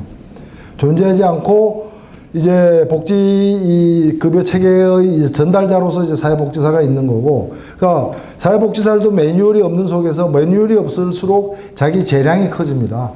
그러니까 재량으로 감당해야 되는데 이게 잘못 풀리면은 다 스트레스 되고 부담이 되는 거죠. 기본적으로 업무 하중이 많은 게 인력이 어떤 데는 좀 남아들고 어떤 데는 태 부족한 이런 문제가 있고, 그 다음에 매뉴얼이 없기 때문에 발생하는 문제가 있고요. 그 다음에 복지 수혜자 같은 경우에도 어디까지를 내가 요구해야 되고 어디를까지 공급받아야 정상인지에 대해서 잘 몰라요. 그러니까 여기서 이제 막 여러 가지 요구들도 나오고 이건 되니 안 되니 하면서 마찰이 벌어지고 이러면서 지금 이제 연착륙이 돼야 될 부분이 일선에서 연착륙이 안 되면서 이제 이런 사고들이 발생하는 거라고 저는 보거든요. 보기 때문에 여기서도 다양한 측면인데 뭐부터 손을 봐야 되는가의 문제가 사실 있습니다. 있고, 그 다음에 뭐 저희들도 마찬가지예요. 복지사들에게 끙끙 앓다가 불행한 선택을 하지 말고 그때그때 문제를 갖다가 이렇게 전달해 달라고 하는데 사실은 전달할 통로가 그렇게 썩 잘 만들어져 있지도 않습니다. 무슨 이걸 양심 고백하거나 무슨 내부 고발하거나 이러지 않는 다음에는 그런 건 쉽게 선택할 수 있는 게 아니기 때문이죠. 그래서 저는 그 요구를 참 잘하셨다고 보는데, 정당에서도 그냥 법 하나 만들고 뭐 이런 게 아니라 지금 정부가 안 하면 제가 지금 말씀드린 그 이제 중앙정부가 만든 TFT 같은 걸 우리가 만들 수도 있어요. 뭐 국회 내 인력들하고 같이 이렇게 해가지고 정당에서 현장 조사를 나가서 인터뷰들을 하고 이렇게 해가지고 무엇이 문제고 어디서 지금 그 막혀 있는가 이런 것들을 알아내서 좀 응급 조치부터 하면서 제도 개선이라거나 또는 재정 투여의 수정이라거나 이런 것들을 함께 도모해 가야 되는 게 아닌가. 제가 볼 때 이거 늘어날 거예요. 그러니까 그럴 수밖에 없어요. 복지가 늘어날수록 그리고 또 초기이기 때문에 시스템이 안착이 안 돼 있기 때문에 이런 사고는 늘어날 수밖에 없고, 이게 인명에 관련된 문제이기 때문에 점점 사회적인 문제가 사실 될 것이기 때문에 그걸 내다보고 선 조치를 강화하는 그런 게 필요하다고 보고, 뭐 진보정의당에서도 적극적으로 임하도록 하겠습니다. 하고 말씀하신 대로 일상적으로 그 일선에서 복지 전달 업무를 담당하고 있는 분들과의 어떤 그런 소통, 상황에 대한 이해의 공유와 이런 문제식을 함께 할 수 있는 그런 소통 구조를 갖도록 하겠습니다. 네. 아마 국민들이 현재 진보정당에 대해서 이렇게 그 우려하는, 뭐 국민들의 우려가 100% 저는 옳은 것이라고만 생각하지는 않습니다만, 그래도 다수의 국민들이 지속적으로 우려하고 있다면 우리로서는 귀를 기울여야 된다고 저는 생각을 합니다. 그리고 수용할 수 있는 것과 또 달리 생각하는 바가 있다면 그걸 정직하게 분명히 얘기하는 것도 필요하다고 저는 생각을 하고요. 그런데 국민들이 우려하는 게 크게 보면 두 가지라고 봅니다. 하나는 북한에 대한 태도와 관련해서 있고, 또 하나는 이 노동과 관련된 그 문제인데, 저는 노동과 관련해서 기본적으로 지금도 그런 주장을 하고 있는 사람들이 있습니다. 노동 중심성이 중요하다. 진보정당에서는 필수적이다. 그리고 노동 중심성은 세 가지 측면이 있다. 하나는 가치의 측면이고, 하나는 정책의 측면이고, 또 하나는 구성, 존재의 측면이다라는 겁니다. 그래서 노동 중심성이 실현되는 정당은 노동자들이 일단 다수여야 된다라는 겁니다. 그리고 권력 행사도 노동자 그 주체들의 중심으로 돼야 된다는 것이고, 정책은 당연히 또 그렇게 돼야 된다는 것이죠. 이러한 식의 노동 중심성은 받아들이지 않는다라는 것입니다. 그건 올바르지 않다라고 보는 것이고, 너무 편입하다고 보는 것이고, 가치로서의 노동 중심성은 우리가 계속 견지해야 될 바이다라는 것이고, 주체와 관련해서는 그 주체가 결국에는 조직화된 노동 내지 노동운동권의 일부 상층을 의미하는 거라면 받아들이기 어려운 것이고, 오히려 우리는 새누리당 찍고 있는 수많은 비정규직, 영세노동자 이런 사람들을 더 많이 원래의 어떤 노동자들의 어떤 단결의 차원에서 노동을 대변하는, 더 많이 대변하는 정당을 지지하도록 만드는 노력, 이런 게 더 중요하지 않느냐라는 의미로 가야지, 그것이 일부 조직화된 노동의 어떤 상층부가 뭐 권력의 몇 퍼센트를 장악하고 대의원 몇 퍼센트를 할당하고 이런 식으로 주체에 대한 배려를 하는 것은 오히려 본질과도 다르다고 저는 생각을 합니다. 근데 이제 이런 기본적인 인식과 태도는 당내에서는 상당히 저는 뭐 이해되고 수용이 될 수 있다고 보여지는데, 국민들에게 어떻게 효과적으로 설명할 것인가와의 문제는 또 별도의 차원이라 보고, 이번에 우리가 혁신 당대를 하게 된다면 이 문제에 대해서 그전과 달라졌음을 분명히 좀 보여줄 필요가 있다. 이전 관련해서 그냥 노동자의 요구라는 이름으로 몇 가지 이제 뭐 해달라 얘기만 해가지고는 안 된다라는 거죠. 그래서 저는 기본적으로 노동에 대한, 우리 진보정당의 입장에서는 노동에 대한 개념을 확장하겠다. 민주노총 조합원만이 아니라 비정규직 노동자, 그보다 노동시장에서 퇴출된 사람 등 땀 흘려 일하는 사람들 전체를 대변하되, 사실상 무권리하에 놓여있는 노동조합도 없는 그 사람들을 더 많이 대변하겠다. 더 열성적으로 대변하겠다. 그래서 사업의 중심을 거기다 두겠다.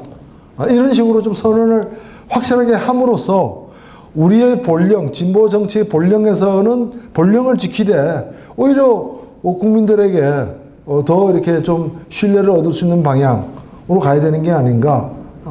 저는 뭐 그렇게 생각을 합니다. 예. 아주 뭐 제 문제식하고 상당히 공감대가 넓은 것 같습니다. 제가 질문하신 분 지금 다 말씀하시지도 않았겠지만 말씀하신 내용을 굉장히 공감하고 있는 사람이고요. 그 국가가 유지되는데 필수적인 몇 가지가 있습니다. 국방이라거나 치안을 제외하고, 이건 당연히 공공 서비스로 가고 있지 않습니까? 뭐 세금 낸 사람만 지켜주는 것도 아니고, 이제 사실은 국방하고 치안은 우리가 알게 모르게 다 공공 서비스로 가고 있고, 이걸 공공 서비스로 안 하면 이제 사회가 성립이 안 되니까 그렇게 하는 거죠. 근데 나머지 복지 분야 중에서 지난 100년간의 그 먼저 이걸 시도했던 나라들의 경험은 그 정리가 되어 있습니다. 이거는 뭐 기본적으로 정리돼. 이 순서가 정해져 있습니다. 1. 교육이, 의료, 3. 주택. 이거는 뭐 불변의 순서입니다. 그리고 교육이 다른 모든 분야에 앞서 있는 것은 다른 분야와 달리 2세, 3세에게 이제 그 결과가 세습되기 때문에 잘못됐을 경우에는, 의료는 그렇지 않고 주택도 그렇지 않습니다. 그러나 교육은 완전히 이제 잘못되면 신분 세습식으로 우리나라 지금 그렇게 돼 있는 거죠. 되기 때문에 이제 1. 교육부터 이제 먼저 하는 거. 그래서 교육이라는 게 뭐 그 사회가 필요로 하는 노동력을 양성하는 측면도 있지만은, 교육이라는 거는 기본적으로 민주국가에서는 이제 기회의 균등이 실현되는 가장 확실한 이 경로가 교육이에요. 그래서 교육을 통한 기회의 균등 말고는 기회의 균등을 실현할 다른 방법이 없습니다, 사실은. 다른 방법이 없기 때문에 이제 교육이 이제 공공 서비스로 돼야 된다라는 것이고, 그러한 사회적 합의와 철학이 있었기 때문에 고등교육까지가 이제 다 공공 서비스로 된 거죠. 복지가 덜 발달된 나라에도 대학의 평균 보면은 80%는 공교육으로 되어 있습니다. 공교육으로. 우리는 20%만 국공립으로 되어 있는 거죠. 거꾸로 되어 있는데, 이게 또 재미있는 게,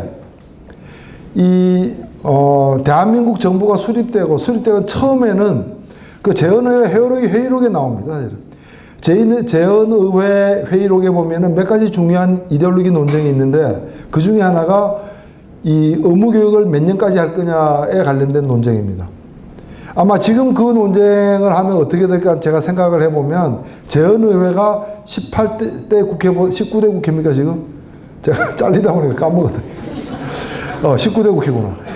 이 19대 국회보다도 나는 재헌의회가 더 진보적이라고 생각돼요. 왜냐하면 그때 한 표결 결과를 보면은 똑같은 안건 여기다 놓고 표결하면 몇 대 몇으로 나올까 제가 생각하면 그렇게 안 나올 것 같거든. 그때 9년으로 하자, 6년으로 하자 가지고 크게 붙었습니다. 붙었는데 6년으로 하자가 더 많았습니다. 근데 9년으로 하자도 꽤 있었습니다. 거의 뭐 한 5분의 2 정도는 됐을 겁니다. 9년으로 하자가. 의무교육 9년은 해야 된다. 그래서 이제 무슨 절충하는 부사를 하나 넣고 이러면서 이 조항은 사실 5.16 후에 개헌할 때 없어진 조항인데 의무교육 관련 조항은 그때 이제 그 조항이 들어갔는데 지금 그런 거 하면은 이 분위기 속에서는 민주당 의원도 제대로 찬성 안 할 것 같은 그런 논쟁이었습니다. 논쟁이었는데 그래서 2대 국회 때까지는 국회가 괜찮았다는 게 일반적인 평가입니다. 그러니까 그만큼 이제 나중에 6.25 후에 싹쓸이 당하기 전까지는 진보적인 그런 생각을 가진 사람들이 꽤 있었다는 거죠, 사실은. 근데 그때 교육을 사실상 이제 국가는 바쁘니까, 가난하고 바쁘니까 알아서 하십시오. 이렇게 됩니다. 2차 세계대전 이후에 독립한 아시아 국가들 중에서 의무교육 연한이 제일 짧았던 나라입니다. 전부 다 9년으로 시작했는데 우리만 6년으로 시작을 했어요. 그러니까 교육을 공공서비스가 아니라 개인의 상품으로 소화하도록 이제 맡긴 거죠. 근데 이게 언제부터 변하기 시작하냐면은 참 아이러니컬하게도 군사정부 때부터 변하기 시작합니다. 박정희라는 사람입니다. 이게 박정희 개인만이 아니라 이 전두환까지도 이어지는 건데 군사정부 때 이 강권으로 나라를 지배하면서 이 저소득 계층의 경제 안정화에는 굉장히 신경을 썼습니다. 노동조합은 때려잡지만 보안사까지 동원해서 때려잡지만 정권에 해악이 된다고 보니까 그러나 체불임금 이런 거는 또 잡으러 다녔습니다. 사장들 다 잡으러 다니고 추석 설날 다가오면 사전에 체불임금 소탕기간 이런 거 해가지고 정보과 행사들이 동원돼가지고 월급 안 주는 사장들 잡으러 다니고 그랬습니다. 그 일환으로다가 그런 것 비슷하게 공교육을 밑에서는 강화시켰습니다. 그래서 제가 학교 다닐 때 저는 중학교도 시험지에서 들어간 사람입니다. 제가 중학교 시험지에서 들어갈 때 사립학교들 많았습니다. 나중에 그 학교들 보면 전부 다 없어졌습니다. 다 망했느냐? 아닙니다. 공립학교가 정부가 다 사들였습니다. 사립학교를. 하나씩 사들여서 극소수만 남기고 다 없앴습니다. 고등학교도 마찬가지입니다. 사립학교들 다 사들이고 있는 과정입니다. 이게 지금 그 후에 이제 전두환까지 그렇게 하다가 그 후에 이게 중단되고 이제 이명박 들어오고 이러면서 이제 그것도 은간에 이제 무슨 자율형이니 뭐니가 막 느려서 지금 거꾸로 가고는 있습니다만은 주로 그때 많이 그래서 중등교육까지는 굉장히 공교육화가 오랫동안 진행되어 왔습니다. 그 대신에 뭐냐? 대학은 완전히 생겼다 그러면 사립학교입니다. 완전히 사립학교만 생기도록 철저하게 방치. 그러니까 대학은 60년 동안 방치해 둔 겁니다. 시장에다가 맡긴 거죠. 그게 우리 오늘날의 대학의 이제 결과물입니다. 결과물인데 그래서 우리나라에서는 이 교육개혁이 어렵습니다. 왜 어려운가 하면 정부가 권력을 가지고 직접 밀어붙일 수 있는 데가 형식적으로는 20%밖에 안 됩니다. 물론 우리나라 사립은 미국의 사립하고 다릅니다. 미국의 사립은 100% 자기 돈 가지고 운영되지만 우리나라 사립은 거의 다 정부에서 주는 돈 50%, 학생들에게 받는 돈 40%, 그 다음에 쓰고 남은 돈 10%, 요거 가지고 운영을 하기 때문에 정부가 주는 돈을 고리로 해가지고 사립학교의 규제가 사실은 가능합니다만은 이제까지 거의 안 하고 있습니다. 그래서 저는 두 가지 접근이 필요하다. 일단 시간이 많이 걸린다는 전제에 하나는 대학에 덜 가도록 만드는 작업을 꾸준히 진행해야 됩니다. 그래서 제가 아까 그 고용 문제, 노동시장 문제 가지고 본격적으로 싸우자고 말씀하신 거하고 똑같은 맥락에서 교육 문제 가지고 당장에는 다수의 표를 못 얻더라도 정면 대결할 필요가 있다. 예를 들면 대학 안 가고 살 수 있어야 된다라고부터 시작해서 그게 우리나라 사람들의 통념에 반하는 얘기들입니다. 그러나 저는 이 얘기요 자꾸 하면은 한 몇 년 하면요 울림이 생길 거라고 보고 그때 진국들이 모인다고 봅니다. 사실은. 그리고 우리는 그렇게 커나가야지 그냥 시류에 편성해서는 못 커나간다고 저는 계속 보는 겁니다. 제대로 얘기를 하자는 거죠. 왜 스위스가 전 세계 국민소득 1위인 나라 스위스가 고등학교 대학 진학률이 40%인데 고등학교 재학생 기준으로 보면 우리 지금 80% 이미 넘어섰습니다. 재학생 기준으로 보면 전체 기준으로 보면 좀 안 되는데 고3 재학생 기준으로 보면은 80을 넘어섰는데 이게 많이 가느냐? 그러니까 다른 나라에는 다른 나라 같은 경우에는 12년 교육받고 하는 일을 우리는 16년 교육받고 하는 거예요. 똑같은 일을. 그럼 사회적으로 볼 때도 얼마나 낭비예요, 이게. 우리가 무슨 열등민족입니까? 그렇기 때문에, 근데 안 가라 그러면 니부터 보내지 마. 우리 애는 보낼 거야. 뭐, 그럴 수밖에 없죠. 그래서 이거는 말로 설득되는 게 아니라 일단은 학벌에 따른 임금 격차를 줄이는 것부터 해야 됩니다. 이게 아까 동일노동 동일임금이라고 다 맥이 닿는 얘기예요, 사실은. 그것부터 해야 되는 것이고, 그 다음에 두 번째로 해야 되는 게 사회적으로 차별받지 않는, 이거는 공공기관에 들어갈 때의 문제부터 시작해서 다 해야 된다는 의미인 거죠. 예를 들면 서울시 공무원 같은 거 채용과 승진 이럴 때 그거 다 없애겠다. 뭐 그런 공약부터 막 나오기 시작해야 되는 것이고, 그래서 그거를 대학 안 가도 불리하지 않는 조건을 만들어야 되고요. 그리고 실은 다른 나라들이 그냥 대학 안 가는 게 아닙니다. 그러니까 고등학교만 졸업하는 게 아니라는 의미예요. 실제로 고등학교만 나와도 독일인이 핀란드니 엄청난 대학 나온 거 비슷한 급여를 받기도 하지만 또 뭔가 하면 뭐가 열려 있는가 하면은 우리나라가 이상하게 그 대학으로 되어 있는 것들이 있잖아요. 호텔 경영학과 뭐 이런 거. 저기 보면은 그런 다양한 특히 이제 21세기, 20세기, 21세기 산업사에서 빛나는 그 고기술 서비스 업종들 있잖아요. 그게 전부 다 2년제 전문학교로 많이 되어 있고, 여기는 거의 다 100% 미국 같은 나라에서도 이건 100% 그겁니다. 국비입니다. 그런 데서 우리나라가 웃기는 게 그거예요. 우리나라에서 인류대학 나와가지고, 그 다음에 그 알리앙스 그 프랑세스 같은 외국 문화원 의학코스 다녀가지고, 괴테하우스 같은 거 다녀가지고, 대학 졸업하고, 그거 다녀가지고, 그 다음에 어디로 가느냐. 이태리나 프랑스에서 고등학교 졸업하고 가는 전문대학교 있죠. 거기를 가는 거예요. 가서 그것까지 따오면 멋있는 사람, 강남에서 개업하는 거야. 웃기는 짬뽕들이에요, 이게. 그래서 이 부분을 열어놔야 되는 거예요, 이거를. 이게 과거에 박통 시절에, 박정희 대통령 시절에는 이게 공고 뭐 이런 거였는데 지금 공고 다 없어졌잖아요. 없어지고 실업계로 변하고 이 실업계가 태반이 그나마 대학 가려고 그러잖아요. 왜 안 가면 취직이 안 되니까. 급여 차별을 받으니까. 그래서 이걸 정상화시키는 걸 한편으로 하면서 동시에 한편으로 해야 될 게 뭔가 하면은 그 방법밖에, 이제 학벌 서열 체계, 대학 서열 체계를 깨야 되는데 이 깨는 거는 한 번에 안 깨지니까 국공립대학부터 깨는, 그거 깨는 거는 하향 평준화가 아니라 상향 평준화가 돼야 되니까 서울대학교를 제외한 나머지 학교에 대한 집중적인 투자를 통해 가지고 국공립대학교를 통합 네트워크로 관리하는 시스템. 여기 지금 독일 같은 경우 있잖아. 프랑크푸르트 대학 입학해가지고 2학년 때 하이델베르크 대학 갔다가 졸업을 베를린 대학에서 해도 되는, 우리 지금 전북대학교 입학을 했는데 졸업은 강원대학교에서 하거나 서울대학교에서 해도 되는, 이제 그 시스템을 만들려면은 굉장한 투자. 그러니까 대통령 선거 때 GDP의 몇 %를 고등교육, 교육 재정에 뭐 7%를 쓰고 1%는 고등교육에 쓰겠다라는 공약 지키면 사실 다 가능한 얘기긴 합니다만은, 이제 그런 걸 통해 가지고 이 문제를, 근데 이거는 사실 어찌 보면은 지적한 것처럼 600년간의 싸움이에요. 조선 500년에다가 근대 100년까지 합해가지고 600년 동안 형성된 전통과 문화시하고 싸우는 거니까 만만치 않다고 생각되지만 저는 그렇게 힘들다고 생각해요. 제가 노원에서 무슨 보험회사 아줌마들 있잖아요. 그분들 보면 한 달에 2천만 원 올린다고 주장하는 분도 있고 뭐 별의별 분들이 다 있는데, 거기서 제가 이 교육 문제, 교육복지 얘기를 했는데 그분들이 얘기 다 듣고 하는 얘기가 뭐 당신 말이 사실이면 지지한다는 거예요. 그 말이 사실이라면, 제가 이제 핀란드 교육 그걸 설명을 해드렸는데 우리도 그렇게 될 수 있다면 난 동의하겠다는 거예요.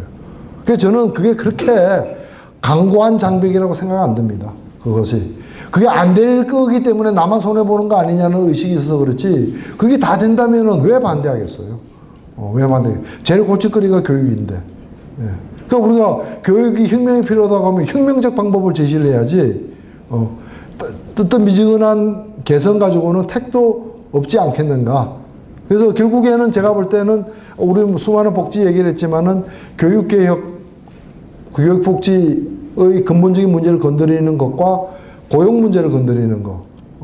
저는 그 두 가지, 뭐 나머지는 얘기 안 한다는 건 아니겠지만은 승부처는 그게 있지 않을까 그런 생각을 합니다.